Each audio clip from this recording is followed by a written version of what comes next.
If you miss a live session, you can go back at any time to watch on demand. Go to Watch Replays and click on the session that you want to view. Have you created your own event agenda in SwapCard?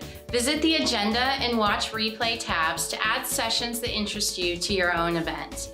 You can go back to My Event to revisit any bookmarked sessions, sponsors, and items. We want to make sure that you're connecting with our industry-leading sponsors. You can interact with them by visiting the Booths and the Sponsor tab. You can also bookmark sponsors or add items to your event to view later. Sponsors have uploaded extra materials for attendees. Make sure to visit sponsors that interest you to chat with one of their team members or save documents for later. We have dedicated meeting slots set up for break times between sessions. Continue the discussion by requesting meetings from others in the SwapCard platform. Schedule a meeting with another attendee or a sponsor by visiting their page. The panelists and speakers will be addressing your questions live during the stream. During the stream, use the question tab to ask your questions early in the presentation. Go to the poll tab to answer polls that will be discussed during the live stream. If you need help navigating SwapCard, please reach out to our team by mentioning @Parks Associates in the chat box or by contacting one of our team members via our company page. Welcome to the 4th annual Future of Video OTT, Pay TV, and Digital Media, a virtual series taking place across 2021. Consumers and their entertainment choices are the key drivers in the entertainment industry. As more video entertainment options become available, bringing more freedom of choice, consumer preferences will determine their usage patterns and the size and content of their portfolios. Market conditions have also changed the nature of competition in video services. Consumers are willing to carry multiple video accounts to get the content they want, so in many instances, a service is desired based on how it complements other services in the market. At the 4th annual Future of Video, we are bringing together industry leaders to share insights on new trends in the video and connected entertainment industries. Our speakers will present insights on consumer behaviors and the challenges for the video industry in meeting these expectations. Parks Associates analysts will present in-depth consumer and industry research on OTT services, the value of content, and best strategies for building successful video services for today's connected consumers. We hope you can join us for these upcoming sessions or watch replays of any past sessions. On March 31st, join us for Evolution of vMVPDs Finding Success. On May 5th, we will dive into Beyond the Theater, New Windowing Strategies. We have 2 sessions on June 9th covering retention and churn in OTT and data and decision-making in video services. On July 28th, join us for the impact of connected devices on the video experience. On October 6th, impact of 5G on consumer entertainment. Finally, join us for our 2-day conference on December 14th and 15th for the shift to hybrid business models, the age of video aggregation, capturing the consumer, video engagement and strategies, and OTT bundling partnerships. Thank you for attending Future of Video, OTT, Pay TV, and Digital Media.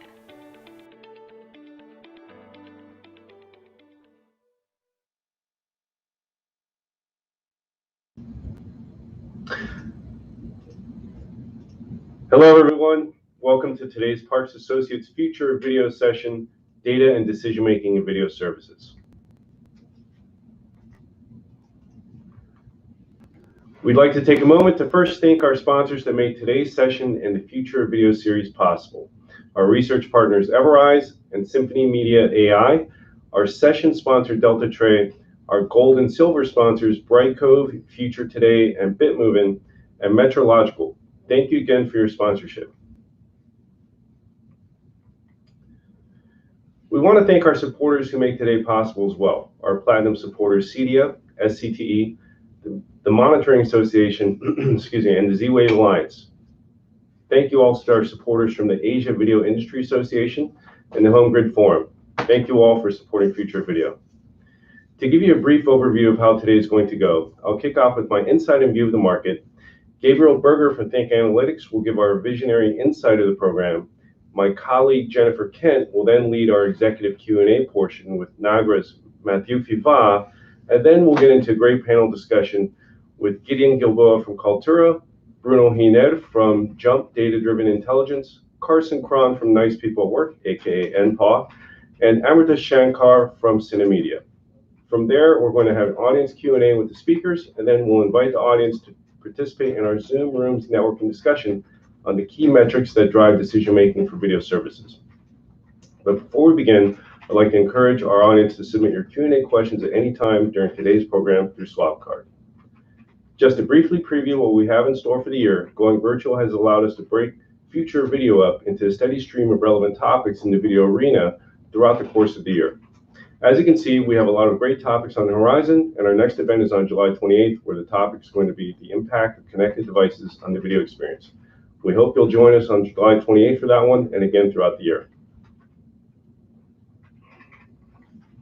I'd like to kick things off by looking at the state of the market and to lay the background story of why there's such a need for data in video service decision-making today.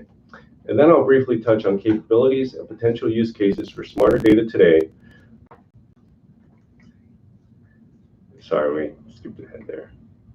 I'll briefly touch on capabilities and potential use cases for smarter data today, which our discussion panel will then drive further into and expand on the topic. By way of introduction, I'm Paul Erickson. I'm a senior analyst at Parks Associates within the entertainment team, and I cover the consumer arena, technologies, devices, and services. I've been in the technology arena for over 20 years and 16 as an analyst, covering both the consumer and service provider ends of the video spectrum. I'm happy to be here today with this panel to talk about a topic I find interesting because of how crucial it's become for today's crowded video landscape. Not just the need for data, but the need for smarter data for video providers to better navigate today's landscape. To briefly give an overview of how we see this video landscape and why we're concentrating today's look at OTT services, this is a broad view of the entertainment video service ecosystem. The world, particularly during and after COVID, has rapidly embraced OTT video services, and that's where we see the majority of both consumer interest and industry activity. So let's focus on the OTT market and why there's such a need for more intuitive use of data to drive better decision-making for video services in this market today.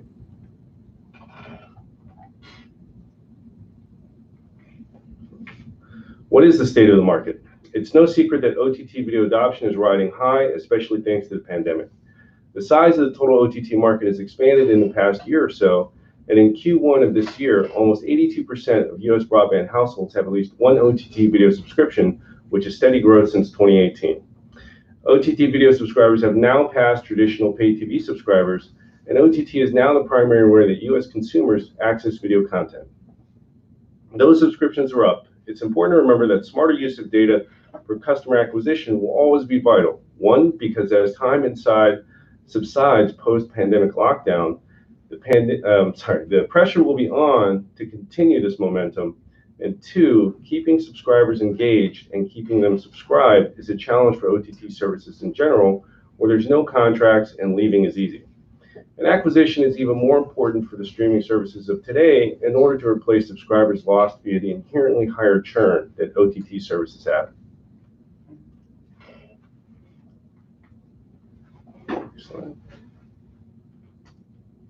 In terms of maximizing customer acquisition, engagement, and stickiness, content is king and the key to success. Parks Associates research shows that within the top 5 factors driving OTT subscriptions, 3 out of those top 5 factors involve content. Also note that on the other side of the equation, not finding the right content or running out of content to watch are top reasons for people leaving a service as well. So ideally, services should bring subscribers in with the right content and also keep them subscribed via the right content. Thus, having the right kind of content for the right subscriber is the key to maximizing how irreplaceable services to the consumer in terms of subscribing to and staying with a service. Having the right data to drive optimization of the content portfolio and also to drive deeper content personalization is key to subscriber acquisition and retention. This is not exactly happening in a vacuum. However, because there's others vying for that subscriber and making that pressure to make higher performance decisions greater than ever. Why? The market is crowded, and it's getting even more crowded. Competition today is at an all-time high. And as of the first quarter of this year, nearly half, 46%, of U.S. consumers have 4 or more OTT video subscriptions. Last year, it was under half that at 22%. Eventually, subscription fatigue among consumers will set the limit of how many services they're willing to adopt. And we're likely to see where that line lies as the long-term societal video consumption effects of COVID-19 settle in over time. The takeaway here is that service competition is at an all-time high, and there's a limit to the number of services a household and its budget will bear. Additionally, there is a finite level of viewing hours and engagement that consumers in a household can commit. The more services that are competing for pieces of that pie, the harder it is for individual services to be sticky and engaging and maintain that engagement with the consumer. Better data to drive higher engagement is becoming increasingly important to ensuring a service is a must-have part of consumers' subscription stack in this increasingly crowded and competitive environment. So I've established that competition is higher than ever, and so too is the importance of acquiring subscribers, optimizing the content that's available to them, personalizing it for them, and engaging and retaining them. So let's build on these market needs for better data that I've just outlined with a brief overview of some of the ways that smarter, more intuitive data and insights can be used by video services, and a few best practices from the Parks Associates perspective. First, at a top level, smarter data can benefit video services at all major steps of the customer journey. It can help with acquisition, identifying, reaching, and bringing in subscribers, engagement, keeping them engaged and using your service, and engaged in and using your service by finding and delivering the right content and experiences to them, and retention, preventing subscribers from churning away by utilizing the right methods to either ensure their satisfaction and engagement or winning them back if they're exhibiting potential churn behavior. In all three areas, better and more intuitive data and insights can drive the decisions that lead to more optimal performance in all 3 stages of this customer journey for video services. And to expand on those broad strokes in the last slide, touching on acquisition, engagement, and retention, let's look at some more specific examples of benefits for data services, or for video services. More intuitive data can enable a more personalized user experience, because better data, particularly smarter data fueled by AI and machine learning, generates a truly personalized user experience for OTT video consumers. It drives more relevant recommendations, more personalized promotions and communications, and better engagement and relationship building. Better data can also enable more seamless multi-channel engagement. And more intuitive data also provides users seamless access to a variety of content and content types across all the different devices, platforms, and use cases under which they consume that content. Another potential benefit is deepened brand loyalty. And a user experience driven by better and more intuitive data is another benefit of that is deep and long-lasting brand loyalty that can be produced via the personalization of a user experience that better fits the needs of the user and delivers more customized bundles that spur effective cross-sell opportunities. And lastly, better data and insights can enable a higher level of business innovation and agility. Smarter and more intuitive data drives innovation and agility for business operations. And smarter data informs the base of better decision-making and decision-making processes for the business across the various aspects of the sales and service lifecycle. Let's look at examples of best practices in data-driven decision-making in 2 important areas, engagement and retention.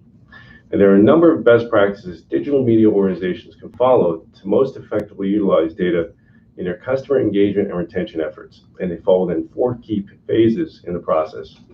The discovery phase is where business processes are implemented, data collection from customers is initiated, and systems are provided for business intelligence analysis and visualization. Best practices here include removing sensitive personal data, forming a single reservoir of customer data for consistency, cleaning inbound data and preventing it from being merged with extraneous data, and collecting and storing only data that can be converted into smart data for intelligence-based actions. The prediction phase involves the development of analytic or machine learning models.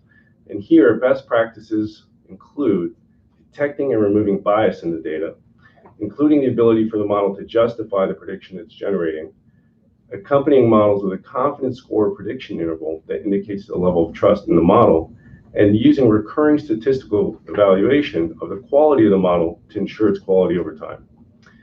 The next phase, recommendation, is where the results of the data model are synthesized into strategic and actionable organizational recommendations. Best practices include maintaining a set of business rules in the recommendation engine to provide a way to reshape recommendations as the business environment evolves, continually monitoring the recommendations yielded from each running of the model in order to best inform future iterations, and having company leaders set the proper vision that AI and machine learning-based recommendations or recommendation engines are meant to assist and empower employees, not replace them. Trust and buy-in is critical to the success of smart, data-driven recommendations.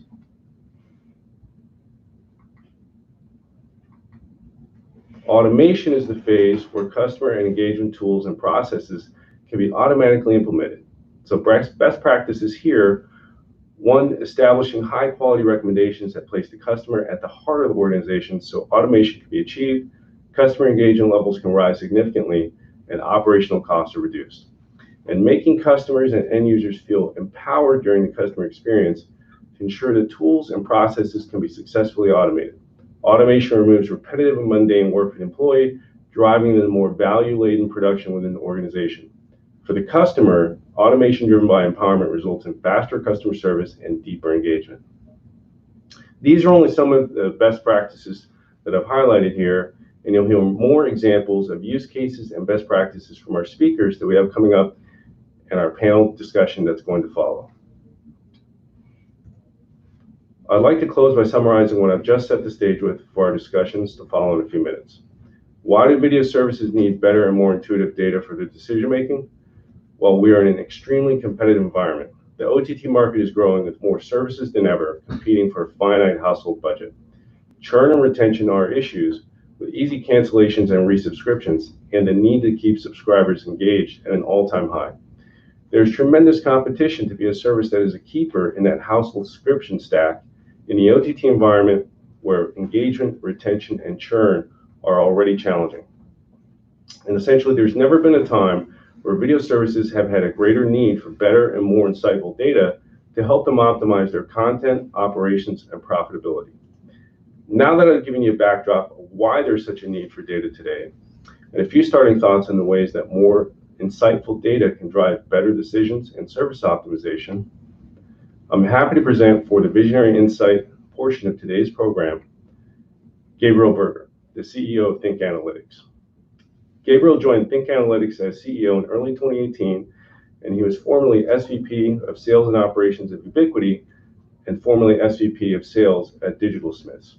And he brings over 25 years of experience in the media and broadcast technology sector. Over the course of his career, he's focused on developing and deploying solutions and platforms that foster the intersection of information and entertainment. He brings all of that knowledge and experience to bear in his role today as the CEO of Think Analytics. We appreciate Gabriel joining today for our future video session, and we're honored to have him. But before I hand it over to Gabriel, we'd like to encourage our audience to send your Q&A questions for Gabriel via swap card while he's speaking so that we can address them immediately afterwards during our Q&A portion. With that, we turn it over to you, Gabriel. Hi, everybody. I hope everybody can hear me okay. And it's good to be with everybody virtually. And I want to thank Parks and Associates for this opportunity. It's great. And I want to thank you, Paul, for setting the table. It's very, very helpful. This is a visionary talk. I would suggest to you, though, that the vision I implore you to gaze on is about 10 feet in front of you, not on the horizon. And I think this speaks to what you were saying, Paul, about best practices. We have to look at the data and decisions, which is what this is all about, and how they actually run the business of personalization, content discovery, and recommendation. Very, very important. So what I'm going to do is... Sorry, Gabriel, are you able to share your slides? I don't think they're coming up for the audience. Yeah, I'm just about to do that right now. Yep. Thank you. Yeah.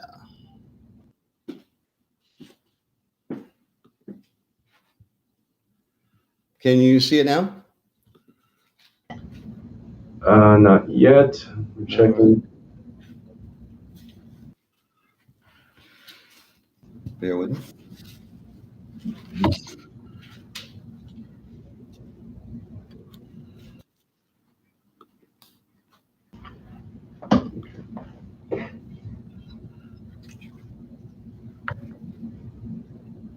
Share screen. Yeah. Share. How about now? All right. We are good. All right, let's go. All right, good. So I'm going to come up with some basic suppositions. And again, this is looking at things that, Paul, and we've all seen some data that really coalesces around the same thing. But I want to come up with two different suppositions here.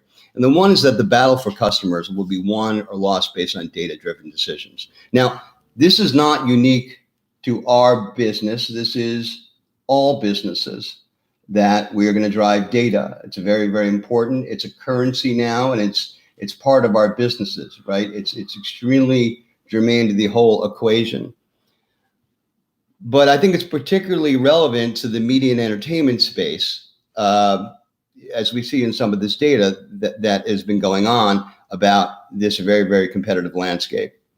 You know, I have a friend of mine, she runs kind of content discovery and recommendation for a very large retailer, and they have their own set of challenges in retail for content discovery and all that. And it's extremely interesting because in their situation, if someone just bought a washing machine online, it doesn't mean the next time they come around, they're going to buy another washing machine.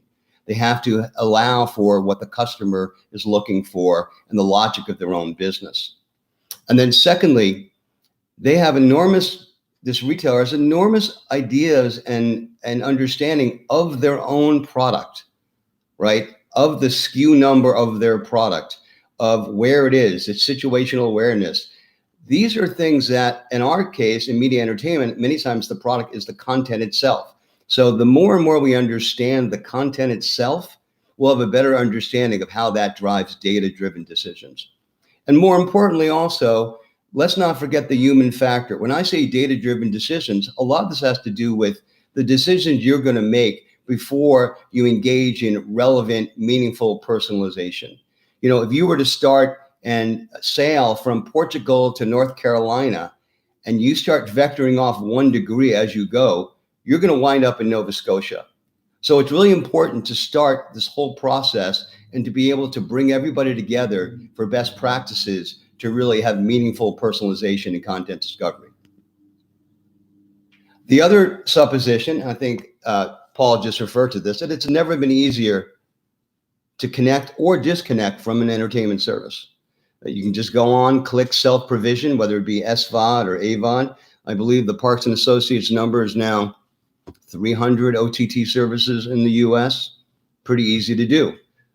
On the downside, we're seeing large media companies sometimes take it pretty badly on their stock price when they don't hit a particular number. So this notion of keeping connecting, growing in this current land grab is not going to stop.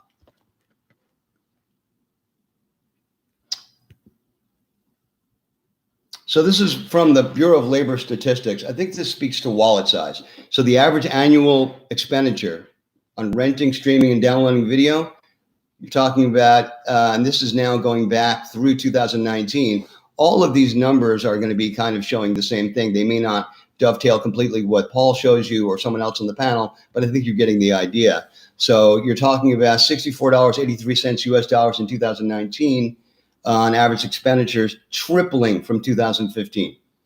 Another example of a metric of just the wallet size. Yeah, there may be pressure and more pressure as more content, more players come in here, but the whole notion is, and I would agree with this assessment, is that this expenditure is going to keep growing. And I think to categorize it as insatiable is absolutely correct. I mean, I think we've created a beast here of so much content that it does create this paradox of choice. And we're seeing this continue really for the years to come. 78% of consumers, according to Leishman, in the United States, were using a subscription video on demand service in 2020. This is actually old data. I think there's some more Parks data of Q1 2021. Obviously, COVID impacted. It keeps on increasing. And I think this is the last kind of telling thing here, is that the average US SVOD household, if they're looking at averaging 3.8 SVOD services or different services, could be AVOD, they have 100,000 hours of content available to them at any given time. So that means that it would take, if you basically kept someone awake for many, many years in a space capsule, it would take them about 11 years to watch that amount of content. So this is the environment we're dealing with. And it's all really pushing on the fact that there are three variables affecting all businesses, but in media, it's the volume, right? So if you look at in 2002, there were 50 shows that were in the television upfronts. Fast forward last year, there were 500, right? So the amount of content is just absolutely increasing, and the amount of hours in creating this problem of how you get through the clutter, how you get through the pleasure of watching versus the pain of finding. This is really the key. How do you manage the shelves? How do you manage the clutter? Because we talk about AI. I mean, we need to demystify all this stuff really quickly. We call AI Wednesday in our business. That's how we run our business. There's nothing spectacular about it. It's amazing how we can handle the kind of scale that we do, but it's very, very germane to how we handle everything. So we have different ways that we run this business. How do you deal with this pleasure of watching versus the pain of finding? Well, first there's search, where the customer's finding the content. Now, you may think search is search. It's not. This gets also back to best practices. What do you do to ameliorate search? We've seen when we've gone in and replaced different types of search platforms, different types of search algorithms, that we can see enormous growth just by tweaking search, fixing for things like autocomplete, broken search, fuzzy search. This gets particularly relevant as we start to deal more and more with siloing of content and takedowns. So if you really want to alienate a customer, recommend or have them search for something they can't find. Or you better at the very least have a very good recommendation or alternative plan B as to what you're going to recommend to keep that going. Recommendation is the inverse, obviously, where the content is finding the customer. This is great. Now, this is also what type of recommendation? Is this household recommendation? What type of recommendation am I showing them? Is it more like this? Is it continue watching? And these we call use cases. And we come out of the gate with a whole bunch of them and really help derive the instructions, if you will, the algorithms, to figure out how I'm going to start this customer journey. And the next level there is just beyond that. Household recommendation becomes personalization. Now, this becomes a direct conversation with that particular customer. So if one of our customers is, because we're a B2B operation, is leveraging what we do to their customers, what it means is that every one of their customers on any device, as long as we are powering it, they will have a very personalized, different set of recommendations and experience than the person next to them. Now, it may be one or two movies over to the left or right in that carousel in order, but we have a very specific way and best practices of weighting and taxonomizing that content to lay it out in the most personalized way possible. And again, it's all about engagement. I know that sounds trite, but it's not. We live now in an engagement economy. Before, we were in the information economy. We're now in the engagement attention economy. And what that means is that we're actually in the engagement business. And this is something we take a lot of pride with, that think is that we don't treat this as an esoteric exercise. This is a business. This is a business. Before, what would happen is that as people were building their own platforms, they would see that there were many boxes to check as they've delved into this direct-to-consumer or tethered OTT experiment, where you have legacy pay cable and other ways of watching this content, what we see, pushing out of here is that you have to treat it like a business. Before, you were setting up storefront APIs. You had to go get the content. You were doing content deals, deciding how many devices, getting a DRM deal in place, a security deal, all these things to run a business. And now what we've seen over, let's say, the last few years, let alone going back 10 years, which seems like the ice age in terms of the acceleration of our business, we are now in a situation when you really have to have specific metrics, and you need to treat your business as such. It's got to be looked at as a business. And then it really all comes down to one very specific thing. And this is echoed really already by Paul, which is best practices and the decisions you make. So a little bit about us. I don't know how much you know about us, guys, but so Think Analytics, we really only handle big. We're really, when you think about it, the most deployed content discovery platform worldwide, really next to a Netflix and Amazon Prime. And the reason, and that's justified because we have the largest footprint in as many countries and many languages that we provide this to, and the volume of recommendations, which I'll get into a little bit, is pretty eye-popping. And we're doing this for these myriad of different customers that have all different types of needs and all different types of languages and all different types of business models. We're an international company. This is important too, because the internationalization and globalization of content is just beginning. I mean, even if you look at your own habits as a consumer, we're always in the US, and looking at this from a US-centric standpoint, we're very accustomed to sending product out. We're getting more accustomed to seeing product as consumers coming in from other countries. So this global marketplace is increasing, and to be able to handle it is extremely important. And then moreover, the whole business is a lot more than just search and rec. We'll get into that a little bit more. You really got to start focusing on customer lifecycle management, all the different tools.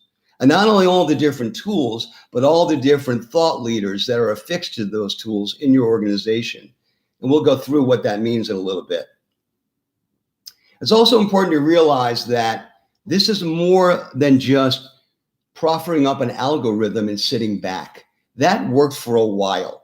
But again, as we start treating this whole enterprise as a business, then that's not going to work anymore. You have to have all these tools at your disposal, because what's happening now isn't the volume that's challenging everybody, although that's certainly a big issue.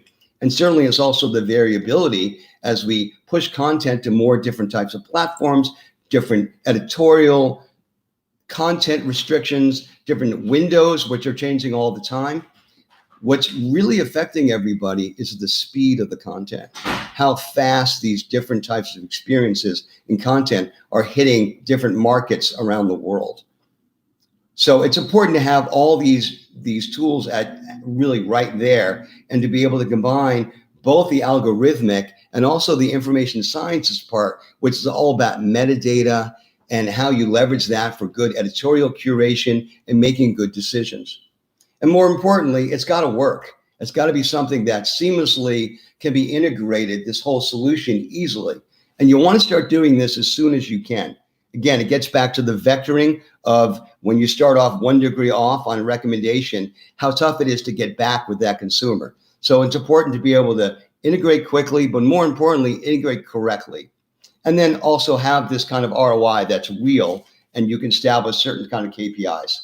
Right. So in the beginning, a lot of this was a parlor trick. This was recommendation search. And now there are people whose jobs are being based on certain KPIs of their own compensation within a company, of saying, okay, I'm going to increase engagement by X or whatever it may be. This illustrates the notion of scale. We're doing over 6 billion recommendations a day.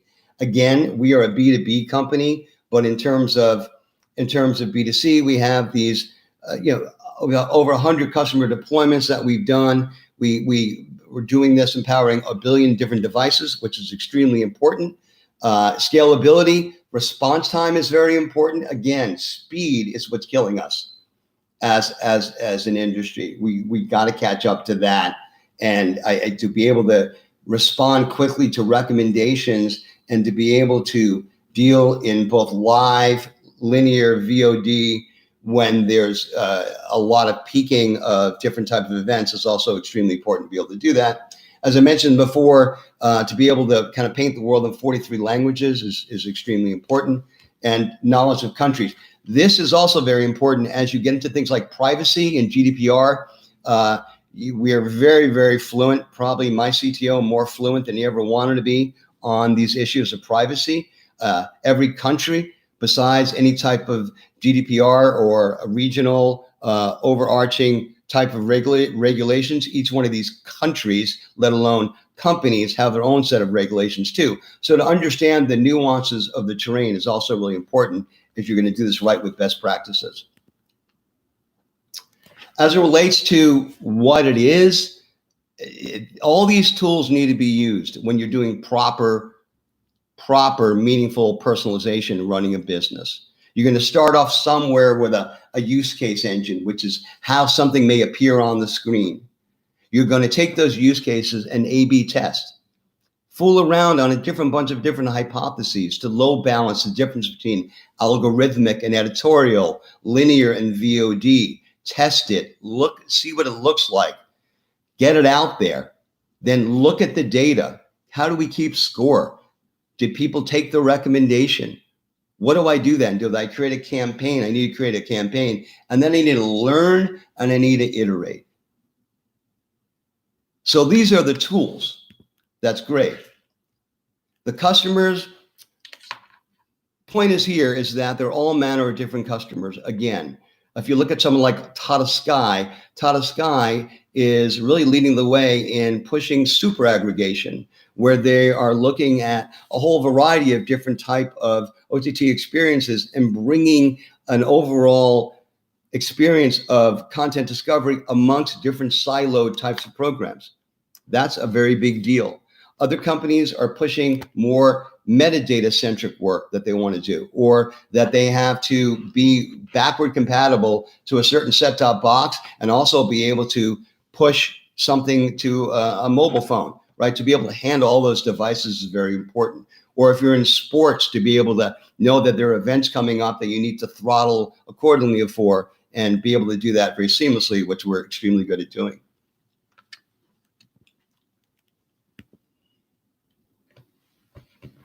So best practices, the key is to measure twice, measure again. Standing up an instance with a Think Analytics is extremely easy. We're really the Zen masters at it. A lot of it, we do most of our instances we spin up individually on AWS. That's the AI part, that's the plumbing part, that's easy. What's more difficult is frankly bringing in the beginning the metadata, the catalog, matching them, asking all the right questions, coming up with an assumption of where you're going to start this learning procedure. Because we operate at the speed of thought. That's how these businesses run now. So don't worry about where you're going to start in a cold start. You'll start learning immediately about these different profiles of customers, but you got to start somewhere, and you got to crawl. This says crawl, run, walk, but you really should crawl, walk, run. That's extremely important. What we see is failure. If you go and try to boil the ocean and try to figure out all these different types of use cases, you will fail. You will fail. You will not learn anything. And that is really the opportunity cost of time is extremely detrimental when you're in that situation. So you obviously don't want to do that. You want to be able to have an exacting way of doing it. And to do that, you're going to need all these people to come on board and be a part of this. It really kind of does take a whole team. Again, back in the day, this was all handled in the realm of data scientists. That's it. And frankly, we have amazing tools here at Think. If we had these tools even 5 years ago, it wouldn't have made any difference because there was no one around to use them.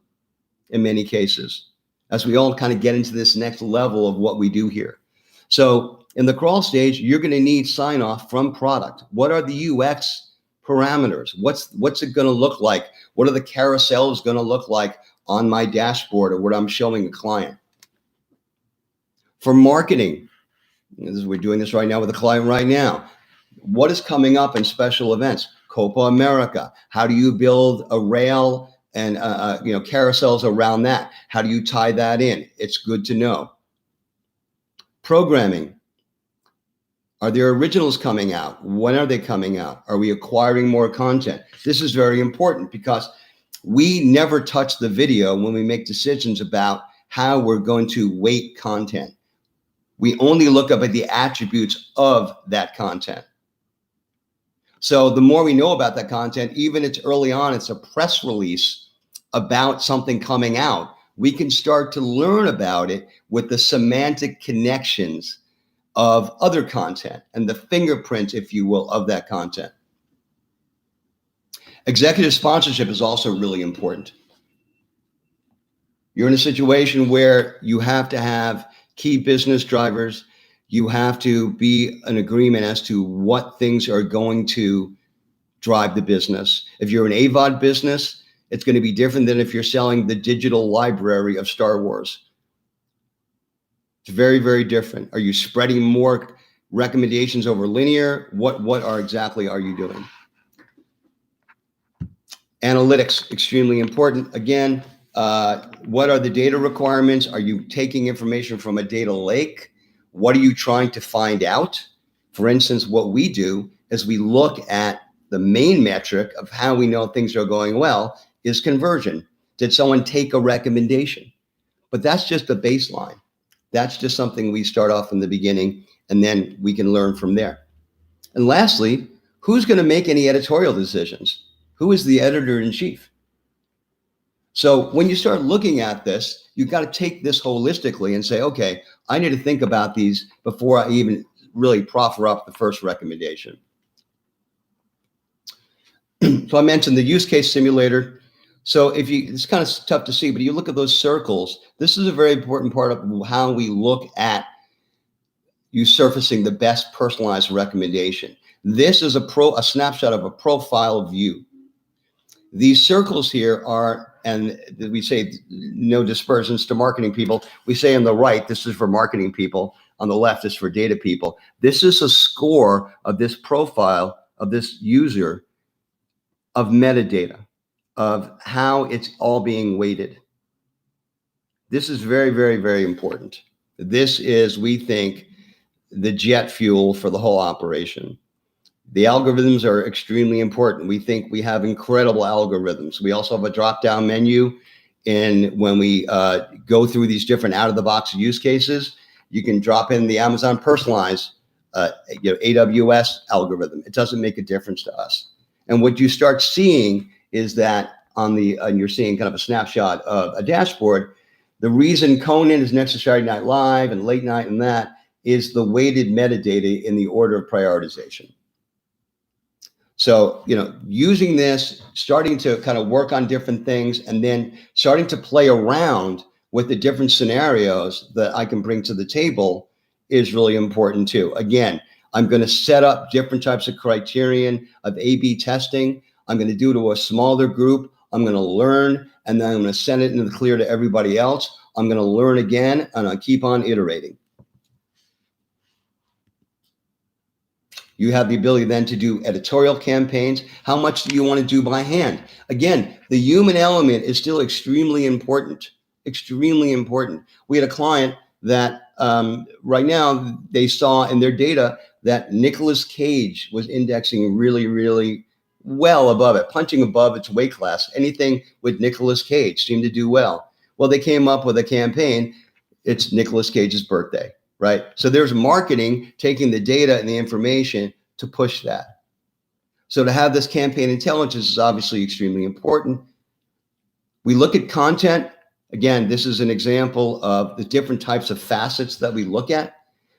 We do a lot of machine learning. We can take in a different data set, but at the same time, what we do is that we believe all this facets, we call them. subject, character, theme, category, mood. We have over 25,000 of them. Is really the fingerprints of the content. Again, we never touch the video. And then again, what you want to be able to do is show this information. And by the way, we also have 15 years of experience of knowing how not to do it, right? We have best practices that we know the best way to really proffer up the best result. And that's also extremely important. But when you get good results, if you have a great conversion rate, meaning that someone in the first 10 minutes that you put up the recommendation took it or something along those lines, that's an extremely valuable thing. But equally valuable is to share the things that don't go very well, to say, why is that working? So share the information is really, really important in this whole process. Extremely important to share the information amongst your team so they understand, again, this becomes currency and a living, breathing thing.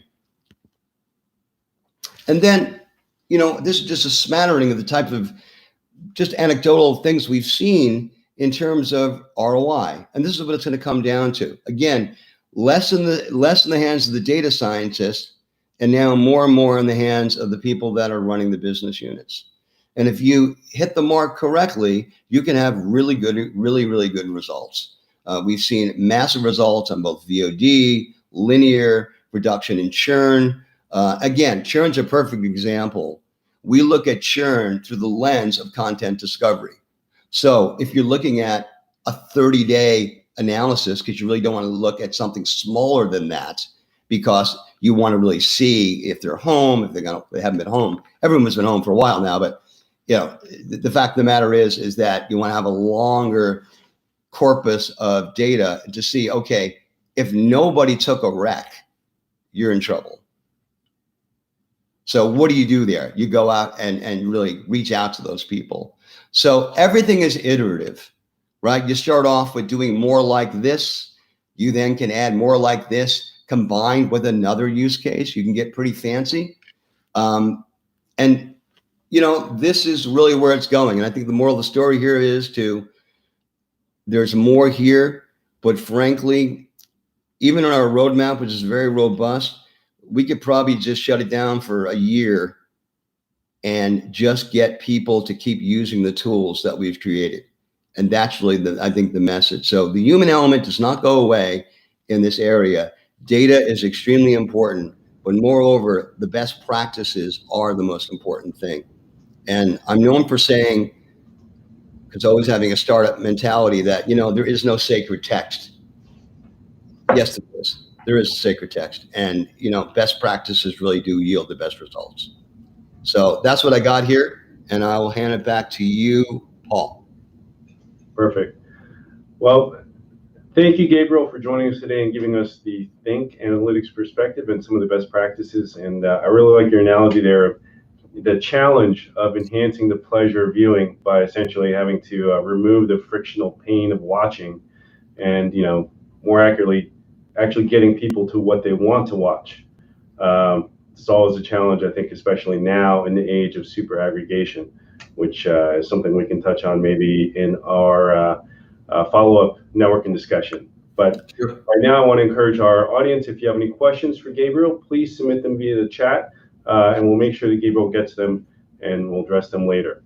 So I'd like to now essentially, close with thanking Gabriel for his time here today. Gabriel, thank you again. We're honored to have you here today, and we look forward to chatting with you later in the networking discussion to follow today's discussion panel. Hey, Paul, I really appreciate the opportunity, and happy to discuss this whole. It's an exciting time for this business. I think we're just getting going, and it's a level of sophistication that I think is really going to start taking off in our business. Yeah, I agree. So I look forward to chatting with you later. Take care. Bye now. And now, everyone, there's going to be a quick transition, and then my colleague Jennifer Kent is going to return with our executive spotlight with Matthew Fiba from Nagra.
Okay, welcome back. I'm Jennifer Kent, Vice President of Research at Parks Associates, and I'm so excited to be hosting this conversation with Matthew Fiva with Nagra. Matthew is a founding team member of Nagra Insight, which is a digital twin platform for multi-play telcos, and he oversees Nagra's data science initiatives that aim to improve their customers' business performance. Matthew is a tech entrepreneur and innovation coach. He has founded several B2C and B2B companies, and he also holds a PhD in computational plasma physics. So Matthew, thank you so much for joining me today. Well, thanks a lot for giving me the mic.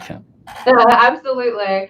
So I'd love to start off. Most of our attendees will for sure be familiar with Nagra, but really I'd love to give you a chance if you could tell us more about Nagra and your work there, and how Nagra really fits into the wider video ecosystem.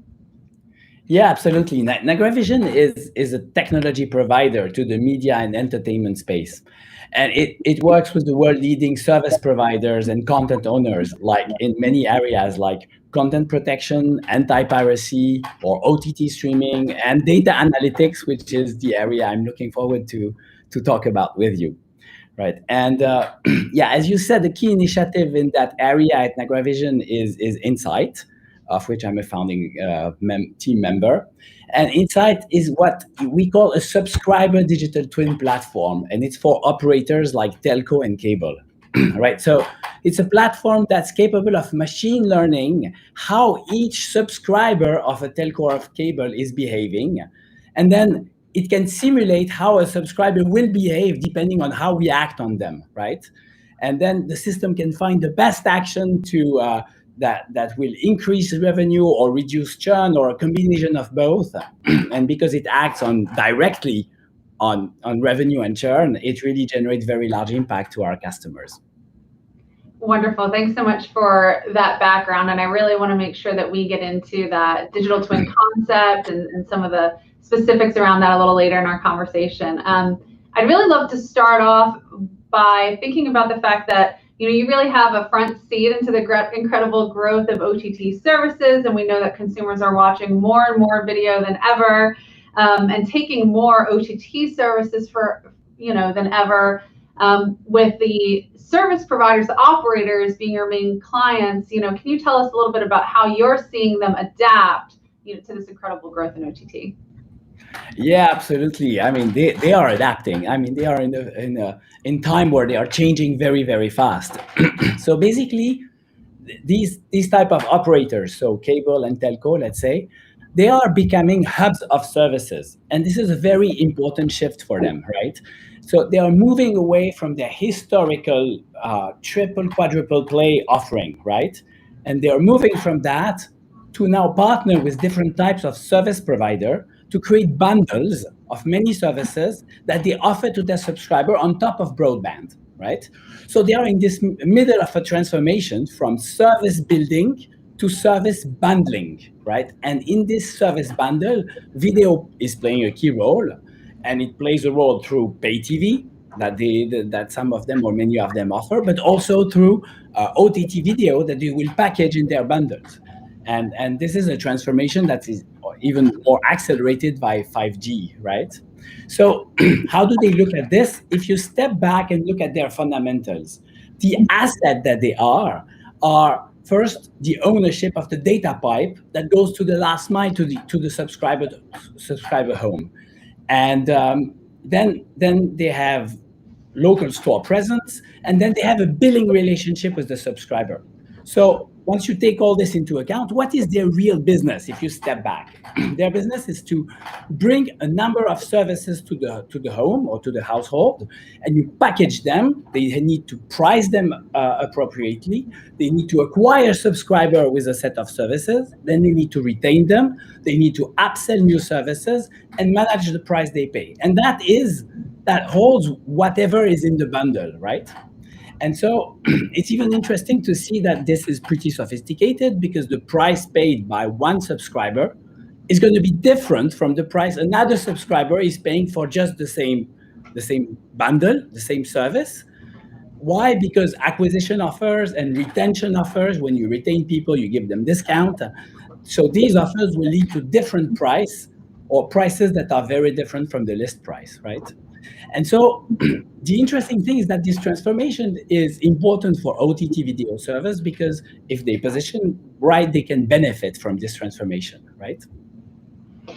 Yeah, absolutely. So, first of all, I'd love to say that, Parks Associates data really backs you up. We're certainly seeing in our historical trending data this breaking of the old bundle, the quad, the triple play, and this dramatic rise in what we call standalone broadband, right? They're not taking pay TV or phone, or we think of home services as well as including like home security and mobile service. And so you have this dramatic rise of standalone broadband, and now rebundling all sorts of new services, and OTT certainly being a very big part of that.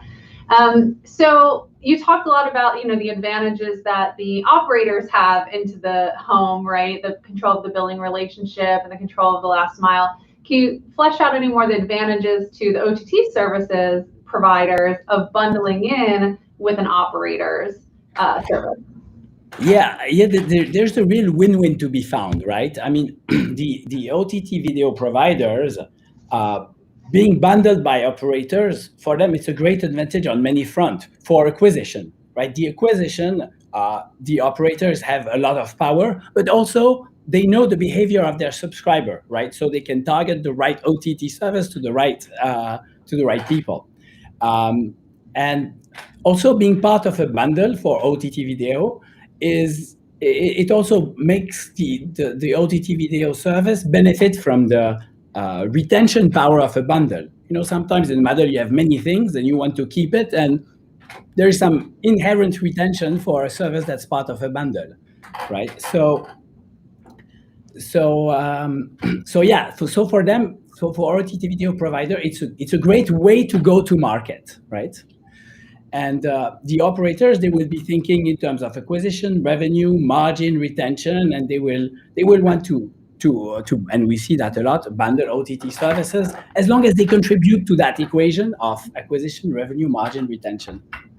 Yeah, absolutely. So let's go then into the data piece, and specifically, what you're really talking about is using data to make some business performance decisions, really to impact revenue at the end of the day, retain those customers, right?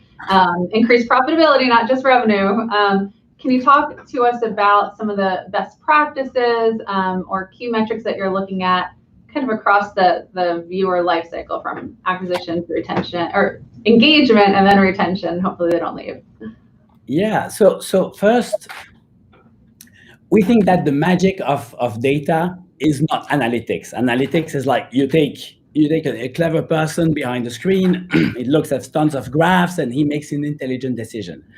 The real magic is when the system becomes intelligent, and the system can make decision itself, and maybe we can make one intelligent decision for each subscriber, right? So how do you do that? Now, operators have a lot of diverse data, subscriber per subscriber, right? They know how each subscriber behaves and how each subscriber consumes services, right? And this makes something new and really interesting emerge. It's what we call the subscriber digital twin. What is it? It's a digital representation of each subscriber that lives in the operator backend, right? It's a kind of a digital clone. It's alive, right? It can react in real time. It knows, and a good subscriber digital twin will behave exactly like the original subscriber. And that is achieved by machine learning the behavior on past data, right? And so with that, you can build hypotheses, you can simulate action, you can measure the impact of any action you make on the subscriber in advance, right? And knowing how they will react, then you make decision subscriber by subscriber. It's a system that makes it for you, right? And moving from a traditional machine learning to a digital twin approach is a real disruption. It's very different, right? So to follow up, so let me ask about like a practical application. So if you have a digital twin approach, right, you can test before you even roll it out, hypothetically, what the impact of a specific deal, right, or offer might be for this specific subscriber, and predict maybe what that impact might be. Are any of your customers, using the data in that way? Well, that's an advanced case, right? We're working exactly on that, right?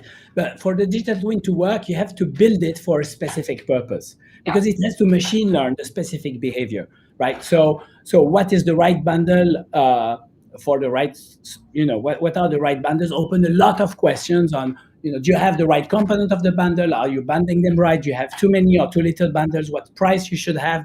And some of these questions you can answer through simulation, and some of these, before you can answer it through simulations, you have to test a few things, in a smart way so that your models can machine learn and then simulate.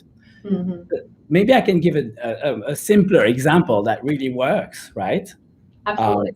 For instance, you have every month you have subscriber that get to the end of promotional period, and they're going to see a price increase, right? And you have a choice. You can bring them in one go to the full price, or maybe you can you can bring them little by little, increase the price little by little, and go to the full price, right? So a digital twin can really machine learn how people react to a specific price increase and know the probability that a subscriber with a $5, $10, $15 increase is likely to churn or to call retention and get a discount, or to keep the price. Then you simulate all price increase for all subscribers, and you take the absolute optimum set that will maximize your revenue and minimize your churn. Yeah, you can really easily see the power and the impact of that approach when you think about it from a business performance standpoint. When I think about the digital twin approach, how do you handle account sharing, right, and multiple profiles? Are you setting up digital twins for the account holder? There's so much data, right, that might be attached just to the account holder, but then there's also viewing patterns and such that might break across the household, and again, even outside the household with account sharing, password sharing. How do you deal with that? Yeah, so there's really several aspects to that. First is who's behind the screen, right? And this is pretty well answered by asking the people, is it a child, is it, just asking to log in. But then the real question is, how do you handle account sharing? So, let's say you're trying to address fraud. So on the first step, you do the digital twin, meaning you have a set of people, they are account sharing, and people you don't, and then you machine learn this, and then your digital twin becomes able to distinguish who's a frauder and who's not. But the real question is not that. Is what do you do once you have that information? Is that the real information you need? Actually, some of these people who are account sharing, they are a very faithful customer. They bring you a lot of revenue, and if you shut them down, you're just handing the revenue to a competitor who doesn't care, right? Mm-hmm. So it's not about scoring, is this a pirate or fraudster or not? It's about the action. What happened when I take down someone? And what happens to him if I don't take down? What happens to him if I do take down? And then you can machine learn. So this gives you the impact of doing something. Doing something is the interesting thing, because that's the thing that has an impact, right? And when you compute the uplift of doing versus not doing, then you're into a very interesting zone, because it's about the business impact of your actions, and that your digital twin, learns and can predict. Yeah, we've certainly seen different players in the market take different approaches to account sharing. Some being very, very generous with account sharing and turning a blind eye because it's actually a form of trial for a lot of people, and they hope to monetize those people later in their their life cycles. Yeah. So we do have a question from the audience, and I do want to remind folks that we are taking questions from the audience. So please get your questions in for Matthew now. So someone asked, what can smart data enabled by AI and machine learning provide in terms of insights that previous data could not? Well, I think the key thing is the key thing is going to the subscriber level and having the machine make decision, right? It's not about a smart guy behind the screen. It's about teaching the machine to make individual decision. It's like putting a digital brain behind every subscriber. That's where you're making a real decision, and that was not possible before. Absolutely. So I'd love to come back to your point earlier about going from building services and to building bundles, right? And that the concept of a bundle, you can't even say quad, quant, septuplet bundle at this point. I mean, there can be any number of even personalized bundles that fit a particular subscriber back from like an ISP perspective. What builds on top of that broadband, right? So OTT video being one of them, smart Wi-Fi, IoT device access, parental controls, maybe privacy, security, premium services. I mean, the kind of possibilities are endless. Could you share, from your perspective, where does online video stack in terms of being, a very powerful revenue driver as a new bundle offering? And how does the data that you're looking at help operators make a decision as to which of these value-added services really are going to be the right bundled fit for certain subscribers? Right. So when you have a digital twin capability, right, and it has machine learn how people react to various videos, then the operator really thinks about in terms of revenue, margin, acquisition, and retention. Right. This is really what drives it. And when it compares several, so you compare several options, and then you just compare these things. I mean, it's not very. I mean, it is a bit complicated when you're an operator that is already offering pay TV and there is another service that can cannibalize. But in the end, what counts is revenue, margin, acquisition, and retention, right? So that's really how you do. And a digital twin system can really predict, if you increase, you take that bundle and you put that price, here's the probability of churn, here's the probability of keeping a price, here's the probability of getting a discount, and that really it really ties what you're trying to do to the metric that counts. Do you find that the digital twin approach is becoming more common these days, or is it still a relatively new approach for most operators that you're approaching or that you're servicing? Yeah, it's an approach that comes from physical industry. Usually a digital twin is a digital twin of a plant, right? You have sensors, it brings data, and then it makes decision and it drives the plant. So that approach applied to human in particular, right, where it's the human digital twin, that is still pretty new at operators. I mean, we see still a lot of people doing scoring. And scoring is actually not a very good, it's pretty useless, right? Let's say you score every subscriber on the probability of churn. Let's say you find, the people who have 18% of voluntary churn in the next 3 months, which is pretty high, right? What do you do with these people? Whatever you do, it's clear that they will have a high probability of churn. Maybe you give them a discount, well, they still have a high probability of churn. So what counts is not scoring people and knowing the probability of churn. What counts is understanding, quantifying the impact of an action. You want to know, if I act this way on the subscriber, here is his probability of churn.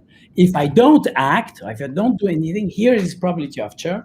So the impact of my action is so much, and then you can translate that into dollars, right? Mm-hmm. So this is really key. It's about impact of actions and not just probabilities and predicting, right? Yeah, and you and I have talked about this before too, in the terms of how digital twin approach is different than, let's say, segmenting consumers, right? So how do you create different segments and buckets of your subscribers, and they look alike, and so maybe this approach fits this segment, right, and this bucket and this persona. And digital twin is different than that and more personalized. And maybe can you talk about, are you guiding your customers away from segmentation? And that's probably a pretty comfortable place that they're at, and it's kind of a transformation for them. Yeah, exactly. I mean, as you say, there is the traditional way, which is segment, right? And there's the new way, which is personalized, digital twin, machine learning, all these things. Right? And I'm not saying segments are useless, right? When you design a campaign that has content, you still need to think what your customer is, because it's a brain that designs the content, right? It's not a machine. So that is fine. But when you want to really act on subscriber on other variables that don't include creating a specific piece of content, then you really want to go beyond segments and use the modern machine learning, whatever, that basically has like an infinite number of segments, right? Because it knows all the variables about a subscriber, and there's this complex function that it can fit, and it knows how it will react. And it does not depend on the 5 segments that some marketer imagined. Absolutely. So one thing I'd love to get into real quick before our time's up together is certainly Niagara has a global viewpoint, right? And OTT is not just obviously robust and growing and alive and well in the US, but globally, and operators across the world are kind of adapting strategies, relevant to their local conditions. And I would love for you to share any nuance to what you're doing from the data side and helping operators kind of navigate and adapt depending on market. Do you see any differences in approach? Yeah, I mean, one of the basic things that really changes is regulation, right? And what you can do in the market, for instance, we were speaking about, this personalized price with retention discount. This, in some countries, is just impossible. It's regulated. That bundle has this price, and every operator, like India, has to apply it, right? So that changes completely things, and it gives a much. Now, the strategies are changing. I mean, you see differences. For instance, in Europe, you don't have the big consolidation where like AT&T owns HBO. So in Europe, players are really more pure, and when they make a decision because it's beneficial to themselves, not taking into account their shareholder, let's say, right, or the group they are part of.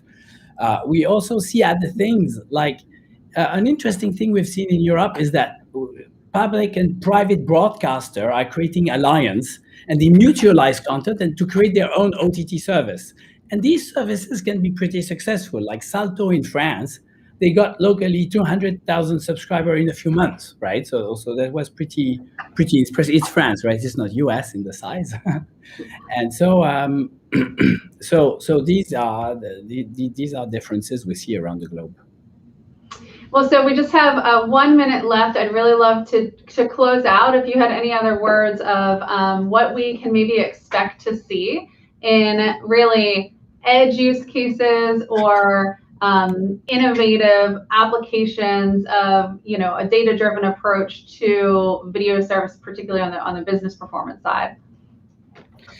So I think if you take the revenue of an operator in March, let's say, right, and you look at how it evolves until April. First, you add upsells, then you add price increase, then you add acquisition, then you remove churn, various type of churn, right? Then you remove downgrade and you remove discounts.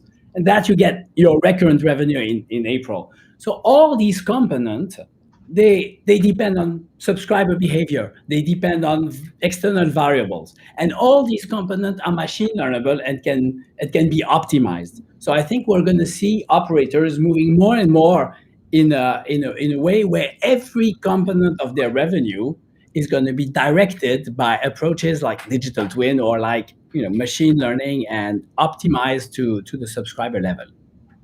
Wonderful. Well, thank you so much for all of your insights and for this great, insightful discussion, Matthew. We appreciate your time and participation. Well, thanks so much for having me. All right, thank you. And next, give us just a minute, and Paul will be back with a full panel session discussing data-based insights and decision-making in video services. Thank you. The Connected Consumer Podcast. So could you talk more about Park's position in the market and the value it brings to the industry?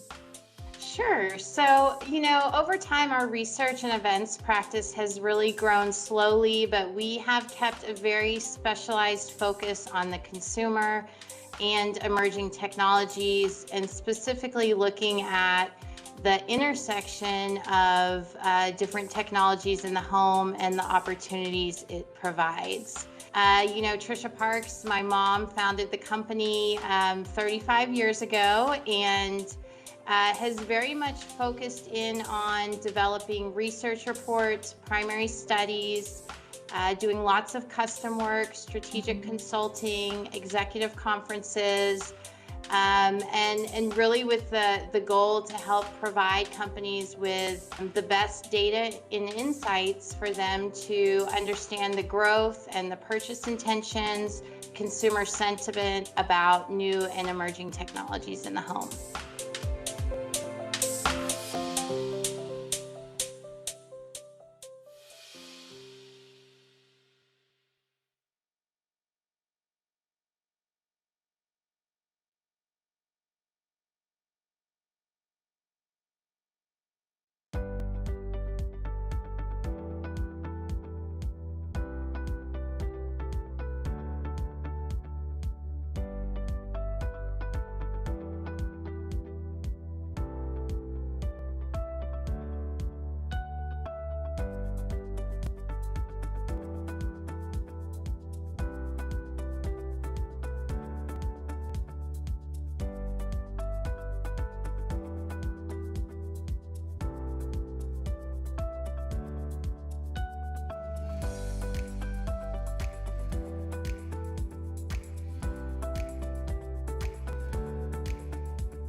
Thanks again, Jennifer and Matthew, for that great discussion. And now we move to our panel discussion, and I'm honored to present our group of panelists today.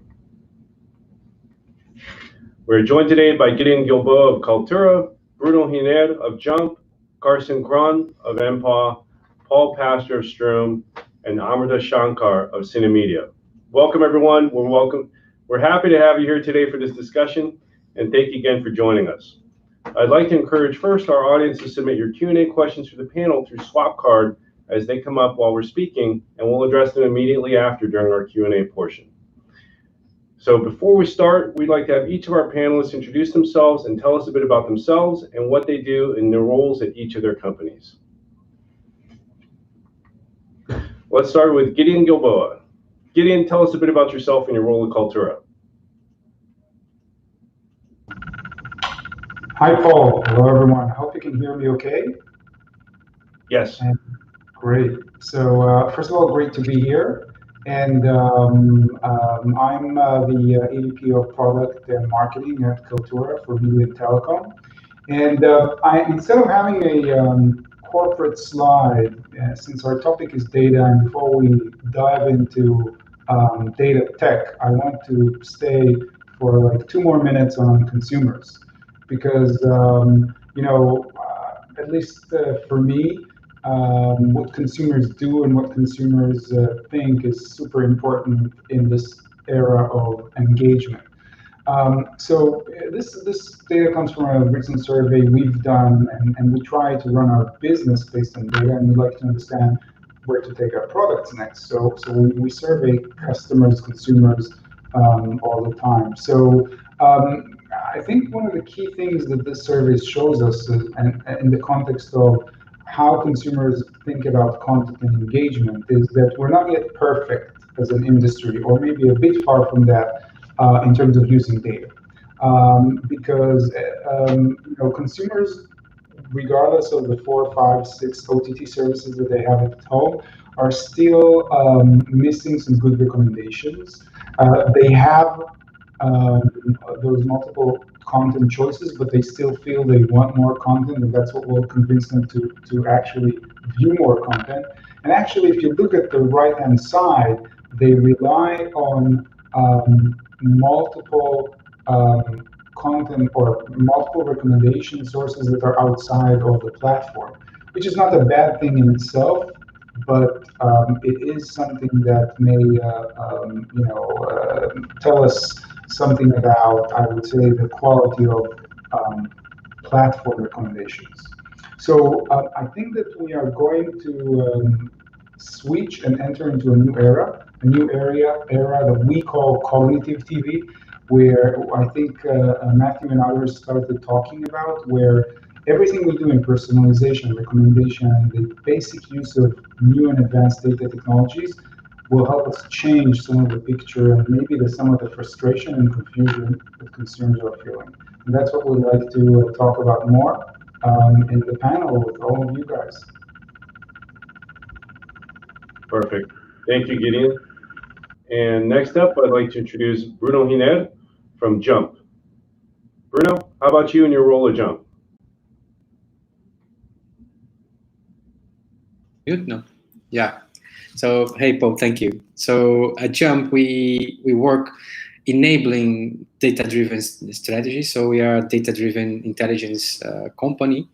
In the end, we start like understanding, let's say, the current scenario of all of our customers. And my particular role is to understand where our customers are at this point from on a data-driven journey perspective, and how to take them to a place where they can really implement these data-driven strategies.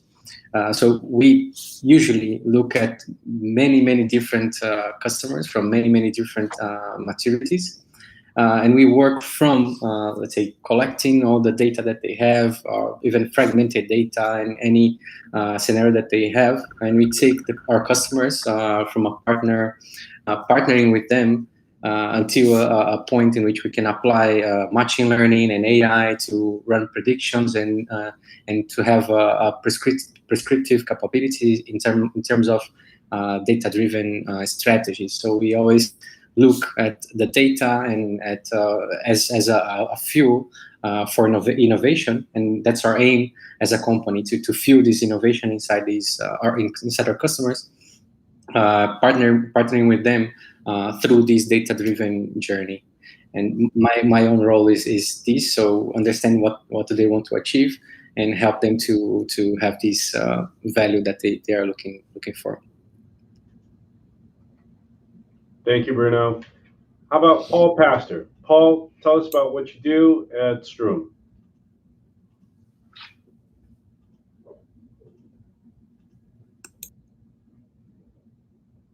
Oh, I think we've got audio.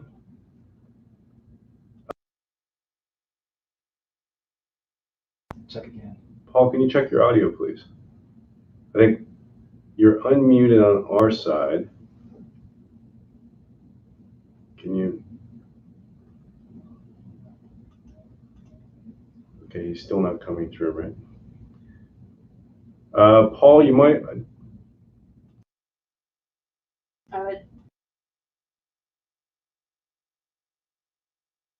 Paul, I'll tell you what. Let's refresh the page. We're going to move forward, and then we'll come back in a second. So in the meantime, let's move to Carson. Carson Cron, tell us a bit about yourself and what you do at MPaw. Yeah, hi Paul, can you hear me? Yes. Oh, perfect. Well, great. Thank you for inviting me to this panel. And yes, I am the sales director for North America at MPaw. And just a little bit about MPaw, we are a global leader in video intelligence. We provide a holistic end-to-end analytics solution, delivering reliable insights in real time. We really focus on quality of experience and service, audience and content insights, advertising, application analytics, as well as provide data to help optimize CDN strategies. When we think about MPaw, we really look at the entire life cycle of the video experience, and we provide those insights so our customers can make smart data-informed decisions to drive their business forward. At MPaw, we love data. We love the fact that our customers are using data to drive their businesses forward and ultimately create happy customers. If they're happy, we're happy, and everyone wins. Perfect. And almost last, actually, we're going to move to Paul next. He'll be our last but not least person. But let's hear from Amrita Shankar from Cinemedia. Amrita, tell us a bit about yourself and what you do at Cinemedia. Thanks for that introduction, Paul. So let me start with an introduction to myself. My name is Amrita Shankar. I am the Director of Data and Analytics at Cinemedia. I'm responsible for our strategy on how data gets used more effectively to deliver the right actionable insights. And I think that's something I'm going to focus on a little more to our customers. Cinemedia in itself is the largest global provider of video solutions for pay TV operators. Our software is deployed in more than 220 million set-top boxes, and we are using all of that experience to drive the right video-centric insights to our customers. And what is it about insights? So there's been a lot of talk about data. What we're trying to focus on is how can we use all of that data to deliver the right insights? And what are those game-changing insights that we deliver? So the first is a few problems that we have. What we see is that while everyone's collecting data, data is still getting grouped into silos. There are silos created by the fact that different devices have different data reporting strategies. There are silos created by marketing needing very different metrics and companies to operations. And again, inside companies, we are seeing silos getting created. So how can we ensure creating a single source of truth so that we break down those data silos? Another thing with insights and data, more is not always better. This holds as much for data. Let's not collect all the data because we can. Let's collect the right data and focus on sharpening our insights. Same holds for content as well, which I'm hoping to get to in some of the questions, hopefully. And insights can really help our customers identify new revenue opportunities. So there's a lot about how insights can help with customer acquisition, content acquisition, but there's also new things it can do, new revenue opportunities, specifically on advertising that insights can bring. And lastly, a point that is not generally focused is it's not all about OTT. There is such a wide deployed legacy base. Let's take them along the journey of data and insights as we go into the future. And I'm looking forward to this panel and having a robust discussion with the other panelists. Thanks, Paul. Thank you, Amrita. And let's get to our last panelist, the last but not least person, certainly Paul Pastor from Stroom. So hold up. Can we try this again, right, Paul? So let me get back to. Thank you again for having me here today. Right here. There we go. All right. Well, tell us about what you do at Stroom, Paul. Sure. Thank you for having me, and a pleasure to join in. And hopefully this time you can hear me. But I am the Chief Business Officer and co-founder for Stroom. Stroom is a new platform that was launched in the market just 2 weeks ago.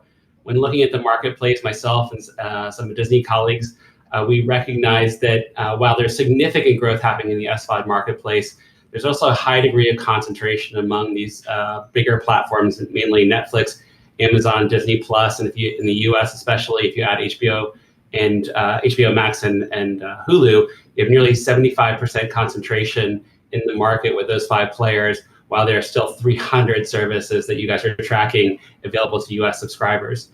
So we have developed a platform to help elevate the opportunity for these tier 2 and tier 3 providers sitting in the medium to long tail based on their passion verticals.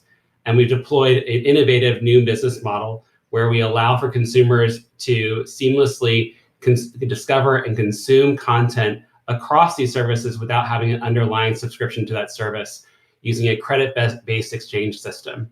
So we're excited to tell you more about what we're doing here at Stroom. In our announcement just last week, we announced 59 passion verticals, including BBC Select, Tastemade, Tribeca, Magnolia Pictures, and a number of other brands. We have nearly 42,000 assets we have under contract that we're bringing to consumers. Excited to tell you more about our journey and how the use of data is really informing our acquisition strategies, how we manage consumers within our product, and importantly, the opportunities for win back in the long run as a function of this panel. Perfect. Thank you, Paul. So let's get to brass tacks here, and we're going to get to our panel. And essentially, I want to launch right into it. First question I have for everyone, and I'm going to go to Paul first, then Carson, Bruno, and then Amrita on this one. And it's about competition. So right now, competition for users is as fierce as ever, especially now that consumers are practically overwhelmed in their choice of video services that they have available. So this has placed even more importance on customer satisfaction, identifying potential churn, and understanding how to prevent it. So from your perspective, and this is a broad question, but what have been the most effective uses of data and relevant best practices in improving retention and fighting this churn? Sure. So, well, I'm going to borrow from two things that the keynote speaker had with Gabe to talk a little bit about where we are as an organization. So first of all, we're in the crawl phase. I loved when I was looking at Gabe's slide, and he's like, you need to have the head of marketing, the head of product, the head of editorial, the head of operations all sitting on the phone call, and that's like 3 of us. So that's where we are in the maturity of our organization, but we most certainly understand the import of data and making those decisions. The second thing he mentioned, which I think is always important, is about the customer lifecycle and that journey. So how do you use data at the very top of funnel to be thinking about who are the types of subscribers you actually want to attract into your model, right? You don't want to attract people who are going to have a very high churn rate from the very beginning because there's not a very strong value proposition for them at the top of funnel. Then as you think about in that funnel, how to use data not only to inform your media mix modeling, but also importantly to inform your creative decisions that are going to drive that for going from awareness to consideration to commitment and get somebody to actually drive and convert into the cycle. The next thing you need to be thinking about is then what is the experience you have within that app? And a lot of it we focus on tends to be around personalization, right? And how to make this a very highly customized, highly engaging experience. But as our partners at NPAW and others know, it's also about the performance of the app, the delivery of your CDN, and making sure you have a really well-honed customer experience that really makes sure that that can be also a source of churn if you don't get that right. And then the last thing is how do you think about managing that subscriber lifestyle cycle? When are the points of engagement? Is it around a new show that's coming that might be of interest? Or maybe this is a time not to actually poke the bear because you actually want to retain them and they're actually, they're kind of happy to continue to consume and search. And then all of that data you want to continue to refunnel back in, right? Which is around what are the product features, what are the content investments I need to make, what are the attributes of the data that I can use to make a better product every day. So that's how we think about data at Stroom and kind of the leveraging of the ecosystem of partners as well as our own directed IP to be able to support that. Great. Thank you, Paul. Yes, definitely managing that data through the customer lifecycle is going to be a point of focus today, I think. Carson from NPAW, what's your opinion on this?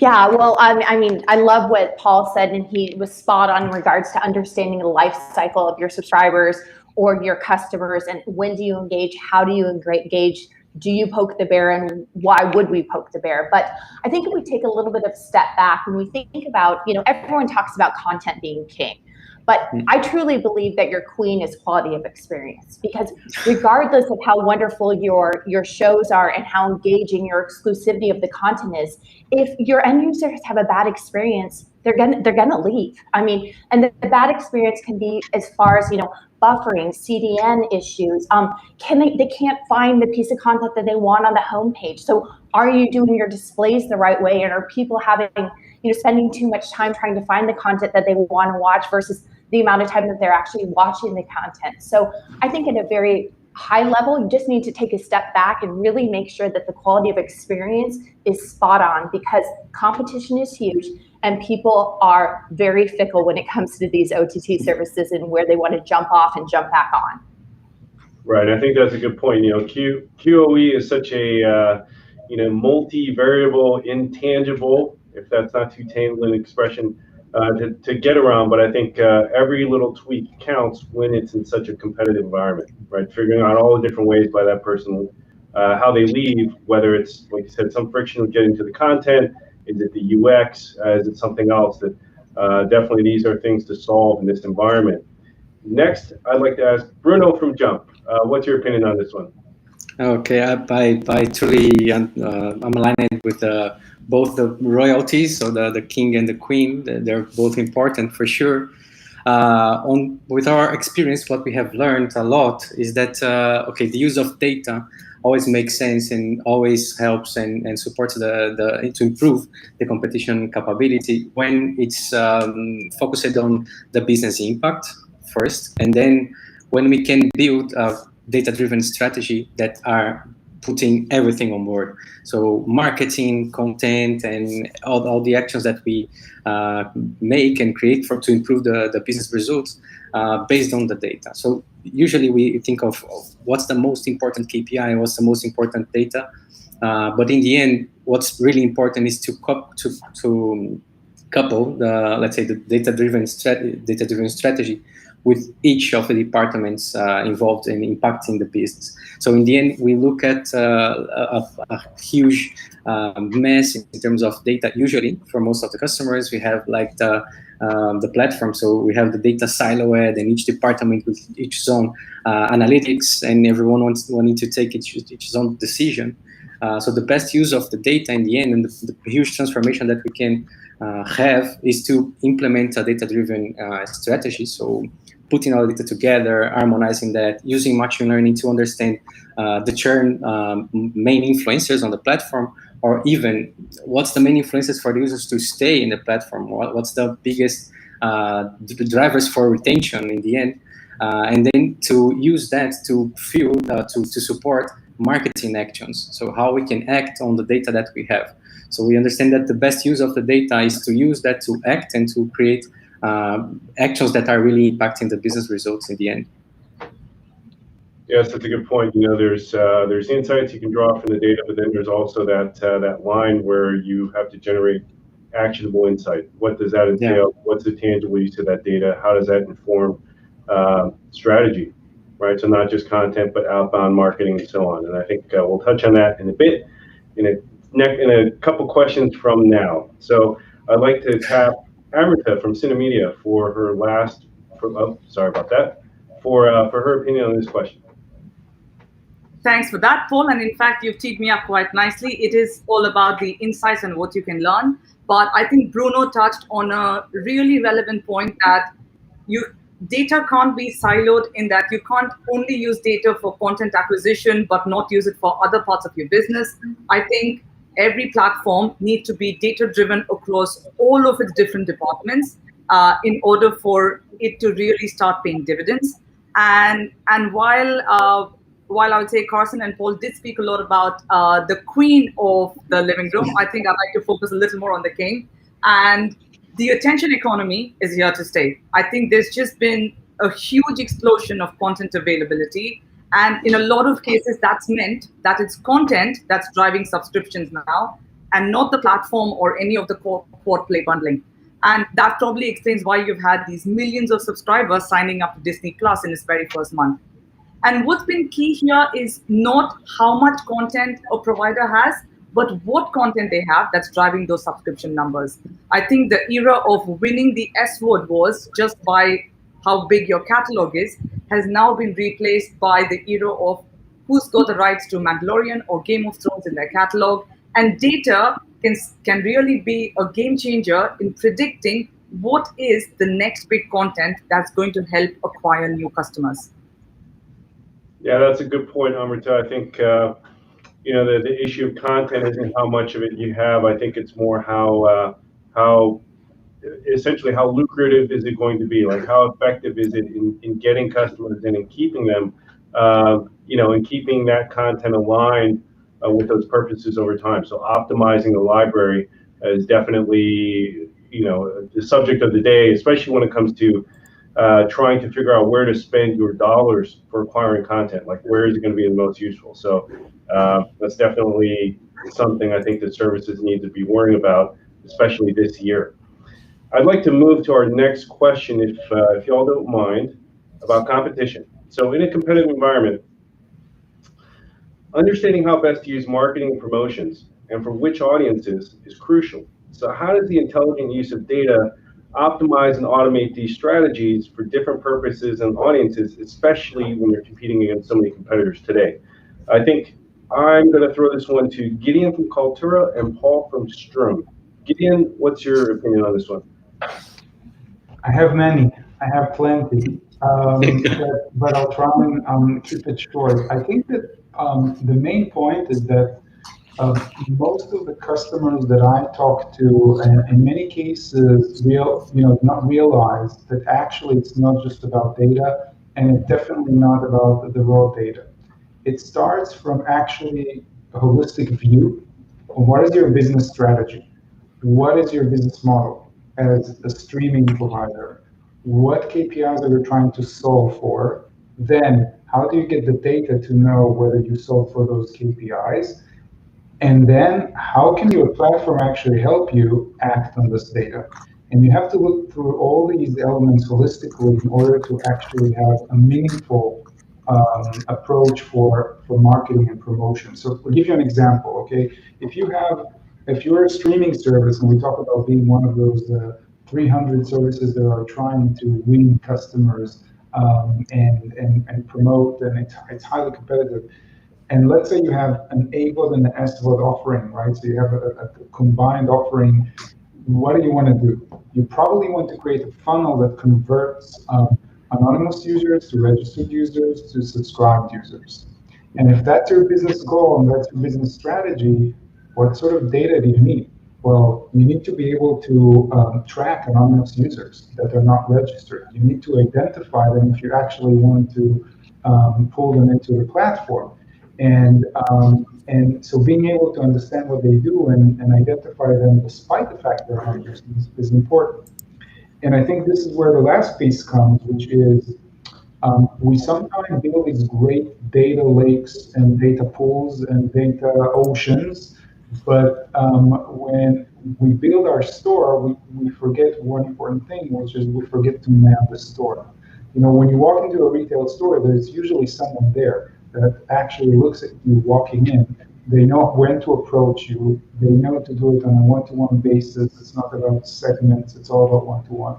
So the combination of all that flow, from the strategy to the data to the collection to the processing to the marketing and action, is, I think, what could bring change and success to the people that are trying to win customer and consumer hearts. And of course, as was just said, you have to have the right content, because if you don't, all of that is a bit useless. Great. Thank you, guys. It's definitely a challenge to understand the entire relationship within that cycle and reaching the customer with the right message to drive the right reaction in terms of what you want as a service. I'm going to also go next to Paul from Stroom. How do you weigh in on this topic? What do you think? Yeah, sure. So we're basically running a live experiment on this at this moment, right? Which is we just launched 2 weeks ago, and in that we've defined what are the core pillars of what we believe of our product, right? That being discovery, the ability to see content from across 60 plus services, access, the ability to watch and consume that, and value, which is at the very end of the day, it would cost you hundreds of dollars to build out the service offering that we've collected for $4.99 for 100 credits. But then the question is how do you begin to translate that into messages that resonate with the consumer, from the awareness to consideration to commitment level, right? And is that a function of looking at creative that is focused on genre specific, so a food category, for example, in a content vertical? Is that a question of talent, or is that also maybe even a question of the just broadest sense of the value proposition itself? So we're in the process of working through those things across media mix models and really collecting and tracking all that data all the way through the funnel to where their consumer journey is and how they actually begin to interact on the platform and what they go to first. And that really helps better inform how we think about the ROI on that investment against that consumer.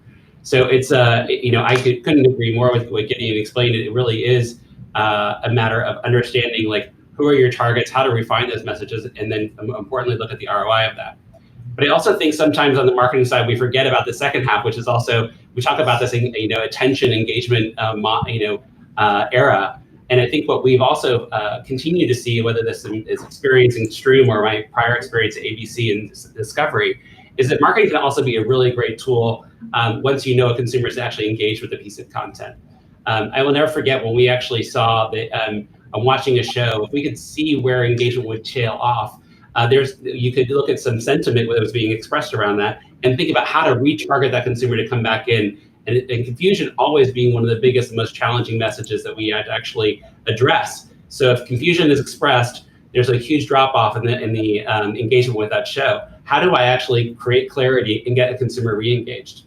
And I think the last piece, when we think about data and marketing, this is really about the almost the editorialization of our product and using algorithms to help program that. What I think is the power of what Struum is bringing to the ability today is that we can showcase a program from Tastemade that may be about grilling, and the next show with that same piece of talent may be about baking. But there might be another great show coming from Gusto that is also about grilling. And how do I leverage that data set to keep the consumer engaged and really remarket to something that they might not otherwise have discovered? So that's how we think about the broadest sense of marketing and the use of data to inform both acquisition and retention. Thanks, Paul. I think that's a great point as well, that engagement should drive marketing, right? Being able to tighten up what your marketing is doing to reach the right content that's on the way to continue driving engagement. Now, what I'd like to do before I get to the next question is to address one of the audience polling questions that we had and to see what everyone's reaction to the results are. And the question was, to the audience, what do you feel is the biggest catalyst today that's driving the need for better data and insights? And so by far, let's see, well, our two top questions, actually, by a pretty fair margin, were the more challenging business environment today, where there's more competition and higher cost of content at 50% of respondents. That's our top answer. And the second answer, second highest answer, was the changing mix of devices that content is being consumed on. So the fact that the business environment, the challenge there, the level of competition is the top answer. Does that surprise anyone, or are there other challenges that you think are pertinent as well? I think, in my mind, another big surprise. I think everybody is feeling the level of competition. I do think that we are going to see, at least from my perspective, while competition is still fierce, I think we're kind of heading into this post-streaming wars era in some way, because we understand that while there is a lot of concentration on some of the largest direct-to-consumer initiatives, there's not going to be a winner-takes-it-all scenario. And while there is competition, there's no one company that will control the entire market. So it's a diversified world, and to that respect, people need to have the data to be able to actually live in that diversified world, which means, for example, if you are syndicating content, if you're sending your content to a super aggregator, for example, how can you track that, and how can you understand how your content is being used? If you are a super aggregator and you're aggregating Netflix and Amazon and others, how can you understand what your consumers are actually watching? So I think all of these things are just related to what the sentiment of the audience is. Thank you, Gideon. Can I comment on that? Yes, please do. Yeah, just because it's not surprising because churn is like a fear, like everybody fears churn in the end. So to be that as what's the huge catalyst for that? Everybody wants to reduce churn for sure. But one of the findings that we get is that, everybody starts thinking on churn, but then we start to think of, what's the cost of acquisition in the end? So I want to reduce churn to reduce the money that I'm losing for the customers that are leaving. But then we start to think on how much do we need to invest to get new customers or to renew this user base and things like that. And these drivers, to be honest, are more, let's say, retain more customers, or let's say a few more, let's say, initiatives in search of, it sustains more, let's say, the data-driven strategies when we look on how we can improve the way that we are making money instead of thinking on how can we stop losing money. So of course, it's not surprising to see that everybody wants to stop losing money, but then the next step for sure is how can we improve the way that we are making money. Thanks, Bruno. And sorry. Yes. No. So let's say Amrita from Cinemedia. Let's have you go first. So thanks for that, Paul. So one of the things that's also part or driving this competition and the change that isn't spoken about as much that's happened in the last 5-7 years is we've also welcomed a new generation of TV viewers who are traditionally digital natives, who have different needs, different expectations, different price bands that they are willing to pay because they've grown up on TikTok and other mediums which do tend to have free content. Is also understanding not just about the competition to grab the eyeballs of the existing subscribers, what is it businesses need to do in order to engage and captivate the next generation of TV viewing. And I think in some ways that almost becomes an unsaid part of the problem that people don't capture enough of or focus enough attention on. Thank you. Carson, you wanted to chip in? Yeah, I was just going to kind of piggyback on what we were talking about in regards to marketing strategies and, acquiring new customers. I mean, it's easier to retain your current customers, and it's less of a marketing fee to go out to, do retention campaigns versus acquisition campaigns. And I think it really highlights the fact that it's important to have that data all in one place. The marketing data needs to correspond to your subscriber data and not be back in the silos that we initially talked about of how data is driving our services. But I think it's just really important, and Paul kind of highlighted on this, is how do we talk to our customers and how do we know when to engage, and finding that sweet spot is really important because, as we mentioned, it's easier to retain the customers that we currently have and go out and try to find new ones. I agree, and I think there's multiple problems that a number of different video services are trying to solve, whether it's within the customer journey or it's simply trying to figure out how to effectively differentiate and market in an environment where people, as you saw from the stat I presented earlier, increasingly you can expect households to have 4+ services in their stack, and there's, I'll have to get to it in our discussion after the panel, the percentage of households that have up to 8 services in the stack. So it's a very, very competitive environment, and the differentiation need is extremely high right now. I'd like to move to our next question about everybody's favorite subject in this space, churn. So combating churn is a use case that at times gets the most attention. But I think what's perhaps gets less attention, but is the flip side of that same coin, is attracting and acquiring customers, especially it's especially necessary in a high churn environment like OTT because you have to replace customers that are reliably going to be lost at, let's say, a higher level than traditional pay TV. So what do you feel are best practices in identifying and taking advantage of these opportunities to attract and acquire customers? This one I want to ask Amrita from Synamedia on her opinion, and then I'm going to go to Gideon from Kaltura. So Amrita, how do you feel about this question? So it's a great question. And I think that in some ways the answer is some of the old things are still relevant, but there's a lot of new that needs to come in.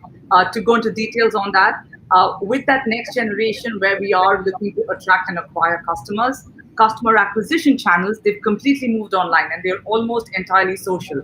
And so you do have a lot of data, but what you need to understand or how you can effectively use that data towards insights is to understand not just what customers you acquire from different campaigns, but what is the type of customer you're acquiring. And things like customer lifetime value and the propensity to stay and their engagement still remain the KPIs we should be looking at, even for these new customers. But there's a lot more in terms of how you attract them. And with these new strategies that are entirely social, that we need to spend, that there's a lot of best practice that we need to take into account. And I would say that a free trial access to your best content is probably not a good strategy because it's led to a lot of sign up and run, where customers sign up, binge watch the content they want to, and leave before they finish the free trial. So you need to have the right data to change that and tweak that, so to ensure that even those free trials, you aren't throwing away money on your best content, but you're still able to acquire those higher CLV profile customers.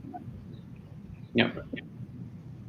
Yes, it's a good point, Amrita. A lot of services are shelling out for that top content, and then to really get the most out of that expenditure, you have to have a way of sustaining that subscribership, right? Keeping that engagement going forward.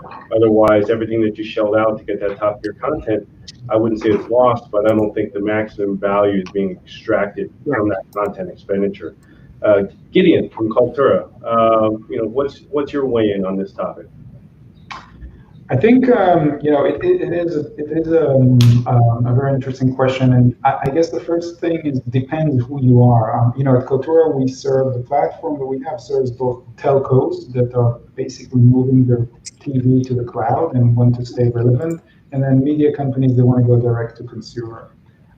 If you're a telco, you probably have a well-oiled machine for customer acquisition, and the best practice and the trick is to understand, to have all the data integrated and all the systems integrated so that you can actually acquire more easily customers that buy different products from you into the TV space. So, you have a customer where we've done 7 different billing OSS, BSS integrations so that every type of customer that is a prepaid, mobile, postpaid, mobile, broadband only, could actually get the next best offer for them and kind of funnel them into that space.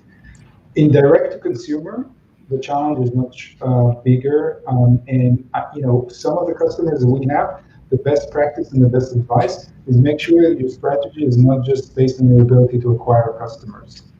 What does that mean? I mentioned syndication earlier. We have quite a few media customers that are actually distributing their content into other more popular OTT platforms that actually have the reach and have the marketing tools and have the capacity to acquire customers. So one piece of advice is make sure your content is not only distributed direct to consumer, but can actually be syndicated OTT. And by the way, for that, you need the right data as well, and you need to track your plays on different platforms and do the reconciliation and so on and so forth.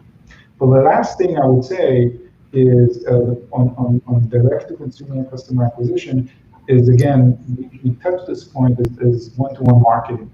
Like, having the ability to know exactly that today is the last day of the free trial for this particular user and understand what offer you can make to that user, given that you know that data point in real time. It's sometimes not so much about big data and machine learning and sophisticated modeling. It's about the right timing and the one-to-one marketing. Yeah, thanks, Gideon. I think you touch on something interesting as well. Is that at some point if you think about personalization, the end goal of that is to get to something that's truly personal, and then you're getting to those data points where, or you're getting to that finite level where you are hitting that person on their renewal date, or for the particular type of content they have, or they on a birthday, whatever it may be for that particular subscriber. So certainly I think it's going to drive a higher level of certainly engagement from that household. I want to shift gears a little bit and switch to that subject of engagement. And my question is, how are we seeing data or better use of data being used to drive higher customer engagement today versus yesterday, or even, let's say a year or two ago? And are we seeing deeper insights and methods being used to improve engagement? And what KPIs or measures are important to pay attention to? So this one, I think I'm going to go to Amrita from Synamedia, Paul Pash from Stroom, Gideon from Cultura, Carson from MPaw, and Bruno from Jump. So we're going to have just about everybody weigh in on this one. So first, Amrita, your opinion on this one. So thanks for the question, and it is a really good one because I think customer engagement is almost as important as content engagement, and I think we focused a lot on the content, but it's also important to understand what is customer engagement and what does that look like. And one of the things that we're seeing is with the next generation, which are largely digital natives, they are really quite intolerant to clunky old world UI and UX. And the pain of finding content that Gabriel referenced in his visionary talk is really a challenge that insights and a deeper understanding of content journeys can help our customers, because ultimately the goal for everyone is to create seamless, frictionless experiences across all of the devices that you have. You need to be able to seamlessly transition between devices because that is common behavior now. It's not the exception. It's become more of the rule. And being able to reduce content, the path to content discovery, again becomes a really important KPI and measure, because if it takes you too long to find content, we've already lost you and you've gone somewhere else to find that content faster. And so insights and the right usage of data can be important to not just identify these challenges, but also test different solutions. And I think there were a few good examples from the talk from Think Analytics to see which is the solution that's getting you the right engagement and the right input and taking you into a viewing outcome compared to others. It really does become important to get into the details of journey analysis and success, I would think. Thank you. I think it's definitely important to understand the journey to tailor the correct solution, especially as you see, usage, viewing behavior jumping from platform to platform.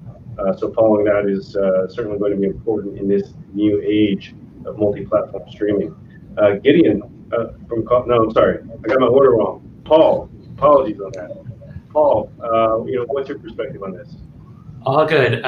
Yes. So in terms of first, I think what you've seen in your last panel, you're showcasing that people have about like 46% of consumers, I think, had over 4 subscriptions. But we're also seeing a lot of like app hopping, right? So somebody hops from that's that 3rd and 4th choice. There's a heavy rotation in that environment. Other pieces of data that we know, right, are critically important. Number one, the most expensive line everybody has in their P&L is their content investment. So figuring out the ways to actually drive engagement around your biggest cost driver is critically important. And I think that when you also, in your last video, your colleague Steve was facilitating, he showed that the number one reason people churn, right, is tied. One was the cut expense, and number 2 was because they finished watching a show and they basically weren't recommended something else to watch.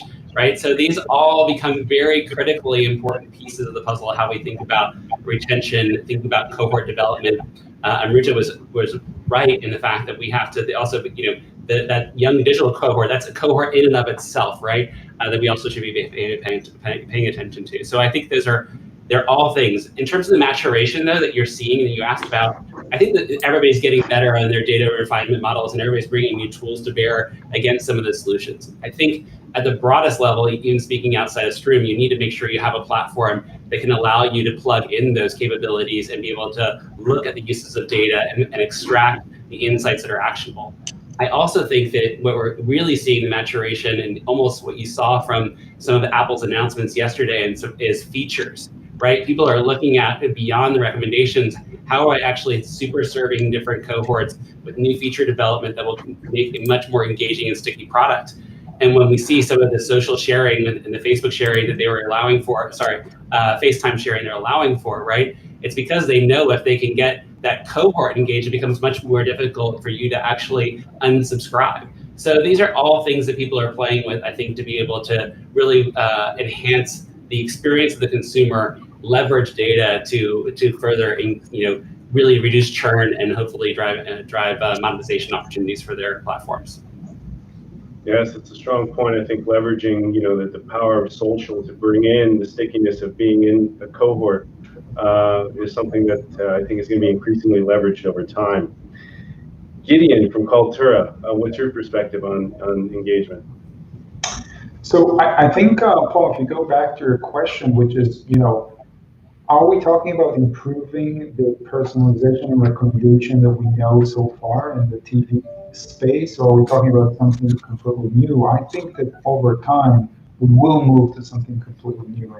And again, at Cultura, we call this the cognitive TV era. And I think this is where deep learning and big data and natural language processing and a lot of other technologies and connectivity and IoT are coming together to actually shift and change the experiences in a way that will hopefully make them smarter, but also simpler. I think one of the things that consumers are suffering from is that, streaming has made things, really complex. You're not sure where you would find your next content. You're not sure what service you actually need to subscribe to. Lots of user interfaces. So I think, I'll give you one example for what a cognitive TV kind of scenario would be is omni-screen. At least that's how I call it. So what's omni-screen? If multi-screen was your ability to actually watch content on multiple screens and pause on one, continue another, which is like a given. Omni-screen is that the screens with data and real-time capabilities start talking to each other. So 90% of us watch the big screen with the mobile next to us. So why not have those devices talk to each other in a smart way to increase engagement and make the mobile device into a fabulous discovery and browsing device? Speaking of the young generation, and have the main screen clean with 4K content without any user interface.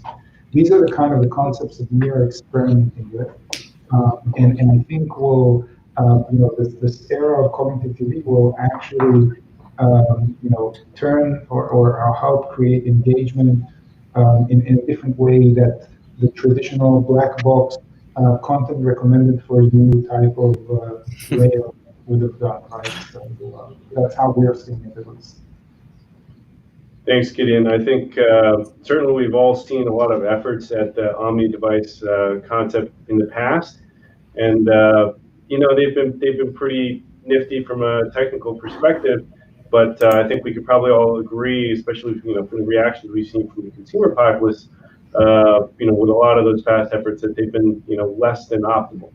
So I think that there's certainly strong potential there because people are, as we all see the data, frequently using one device while they watch another.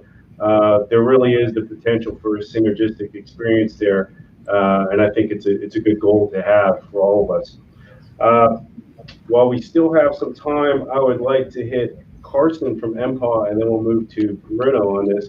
Carson, what's your opinion on this one? Yeah, Gideon, I love what you said because it kind of goes down into device, and and data would show that people that only have an app on a mobile device, there's a higher propensity for them to churn. So you really want to kind of get that messaging out about a new Roku app or new Fire TV or some sort of lean back experience to have that to move the folks off their mobile apps to the larger screen experiences, because you engage more content at that time and you're less likely to churn if you have different instances of the same app. So I love the idea of talking about that, but I think when we talk about engagement, even for marketing teams, you're talking about a new season that's coming out. Hey, throw in a little note that says, check out our new Roku app, and just promote that, because if people have, they're less likely to churn and there's more engagement if there's multiple devices within a household that they're consuming the same content on. Thank you. Bruno from Jump, you're up. What's the Jump perspective on this topic? Last but not least, I hope. But okay, just commenting. Yeah, just putting together probably most of what everyone said. We see that engagement in the end is very, very related to value. So we need to keep delivering value, and this is very, very related to personalization. So, okay, content is king, but how can I find the king? Where is him?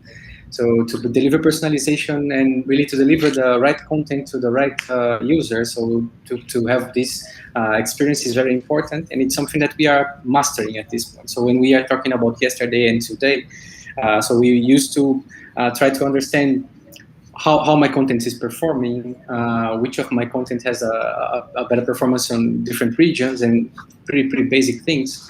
And how to personalize the experience of the users. Right now, we are able to look at my content base and understand which from my contents are generating more engagement or are let's say, improving the customer lifetime value more. So what the users with best customer lifetime value are watching, and which of the contents that I have available to promote can improve better these variables that are the engagement or this engagement that I have on the platform. So to be able to analyze these or to use this capability of analyzing the big data that we have, and also use machine learning to predict the content performance, and then relate that to the personalization and let's say, improve the personalization, understanding the performance of the data and the contents related to this to the engagement itself. We understand that it's pretty important and something that we are being able to implement right now. So understand what are improving the customer lifetime value and how we can, let's say, promote this good content to the users that are waiting for personalization in the end, more than providing just personalized content. Thank you, Bruno. I think machine learning is a great topic, especially when we think about ways to personalize going forward, or getting deeper and smarter about how we adjust the personalization that's taking place without infringing on the privacy issue, right? Keeping things local. And I actually am going to, because of time, I'm going to transition here to the Q&A relating to that topic, machine learning, because we had a question coming in about that. But first off, before I get to the audience questions, I just want to say thank you, everybody, for a terrific discussion. We've heard a lot of different perspectives on the need for and the use of, effective use of data and analytics in the video arena. And so we're going to open things up normally we would open things up for questions from the audience. We have time for one question. So this question is, what use cases do all of you see, are most being solved, or most, let me rephrase this. What use cases are you most trying to solve for with data insights and analytics, especially with the advent or increased usage of artificial intelligence and machine learning? Well, I'm happy to go first and just say, we're early in our life cycle, so we're actively recruiting new subscribers every day. And so understanding that funnel is the most important piece of where we are from a life cycle perspective. And as we mature, without a doubt, it'll become more about the engagement and retention that sits across and how we help build a big business for our partners. On our side, please. Sorry. So on our side, we are at this point very, very advanced on churn prediction. So not only churn prediction, but all the let's say the results that we can get from churn prediction, or what's the variables that are influencing, how we can segment the audience better. So what's the churn or the retention strategies better for the users on the first month, on the first 6 months, and so on, or even for users that are coming for a specific show. So these applications for churn are something that we are working a lot. Also trial conversion, and at this point, content performance prediction, so to improve the acquisition decision making, acquisition of new content, and also the prediction of customer lifetime value. So how rapidly can we identify the users that will bring better customer lifetime value to improve marketing budgeting at this point. Thank you, Bruno. Amrita, you wanted to chip in?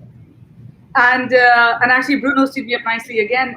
There is a lot of value that no. Actually, I like your answer because it feeds in quite nicely into mine. So I think that while we've always had data, certainly from the OTT devices, a lot of what we were doing before AI ML became more mainstream was more descriptive and diagnostic. Those became the key use cases. But with AI ML, we are starting with prediction. That's the first step. Can we start predicting and casting our eye on the future? And I think as an outcome of that, we want to start doing the prescriptive bit as well, where we start to automate those flows, where you automatically know, having identified that someone's at risk of churn, to go with Bruno's example, you have already sent them a free offer or something else to keep them engaged with your platform. And the moment you automate that, you obviously have much higher success because there's only so many people you can call up and do this personalization for. So it's the prediction, and then from the predictive moving into the prescriptive, that is what AI and ML give you. And churn is one good example, but you've also got content acquisition, customer acquisition, and pretty much every use case you've discussed today will benefit from that AI ML approach. I think maybe one quick comment is 2 use cases we haven't discussed so much today, but I think are really important. One is, of course, advertising related. So, half of TV is advertising funded. I think the reason connected TV advertising is so big right now is because of data and because of the ability to target, and I think we'll see much more about that. And we're seeing that booming with our customers. So the use of data in order to do targeting. And then the other is just to provide, and this is what I'm sure our friends from NPOW will agree with, Carson specifically, is just to provide the basic quality of service, to provide anomaly detection, to provide better scale out, all the boring stuff that makes cloud TV really work well and seamlessly, and let the content shine before we even get to retention, acquisition, engagement. My queen. Yeah. Great. Well, thanks everyone. And I think we are certainly going to see, well, let me back up. I think that there's a lot of potential there to leverage artificial intelligence and machine learning in this industry, especially as Amrita mentioned, going from prediction to prescription, right? Applying the right types of marketing, the right content, the right personalization to each subscriber is key to driving health at every step of that customer lifecycle. And I mean, we could talk for quite a bit more on a lot of these topics related to data and analytics and smarter data and AI and ML, but unfortunately, that's all we have time for today. And those of you in the audience, if we didn't get to your question, feel free to join us in a few minutes for our networking discussion, which I'd like to also invite our panelists to join. I also want to just thank all of our panelists for joining today. We have a really diverse mix of perspectives and content here that you've provided, and I think our audience got a great deal out of it. And we're honored you could join us today and give us some really insightful perspective on data and analytics and decision-making in video services. So I look forward to hopefully seeing you in a few minutes in the networking discussion, and thank you again for joining us. Thank you. Thank you. Thank you, Paul. So up next, as I mentioned, we have our networking discussions via Zoom on key metrics that drive decision-making. And also I'd like to remind everybody that next in our series on July 28th for Future of Video, we have a session on the impact of connected devices on the video experience. Also, don't forget our upcoming events later this year, along with the aforementioned session on July 28th. We have more to come. So the impact of 5G on consumer entertainment on October 6th, and we'll close out the year with 2 content-filled back-to-back days of great sessions. So on the 1st, the shift to hybrid business models and the age of video aggregation on December 14th. And on the 15th, thanks to our sponsor Delta Trade, we bring you capturing the consumer with video engagement strategies and OTT bundling partnerships. I'd also like to briefly mention we are doing some roadmap planning for 2022. So those of you in the audience, we will have a link to our research roadmap survey within the chat. Please give us your input on the types of topics you'd like us to cover next year. We'd appreciate that guidance. As a reminder also, if you're interested in following the ins and outs of the OTT market in today's fast-moving streaming environment, be sure to check out Parks Associates OTT Video Market Tracker, which gives monthly updates on the OTT market.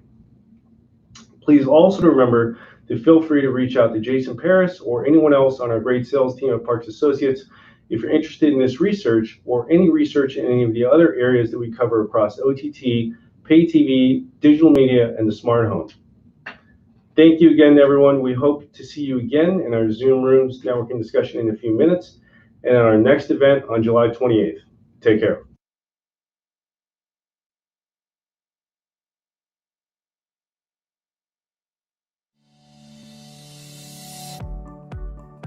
Hello, my name is Elizabeth Capice, and I am a Strategic Account Manager for Parks Associates Executive Conferences and Custom Marketing Services.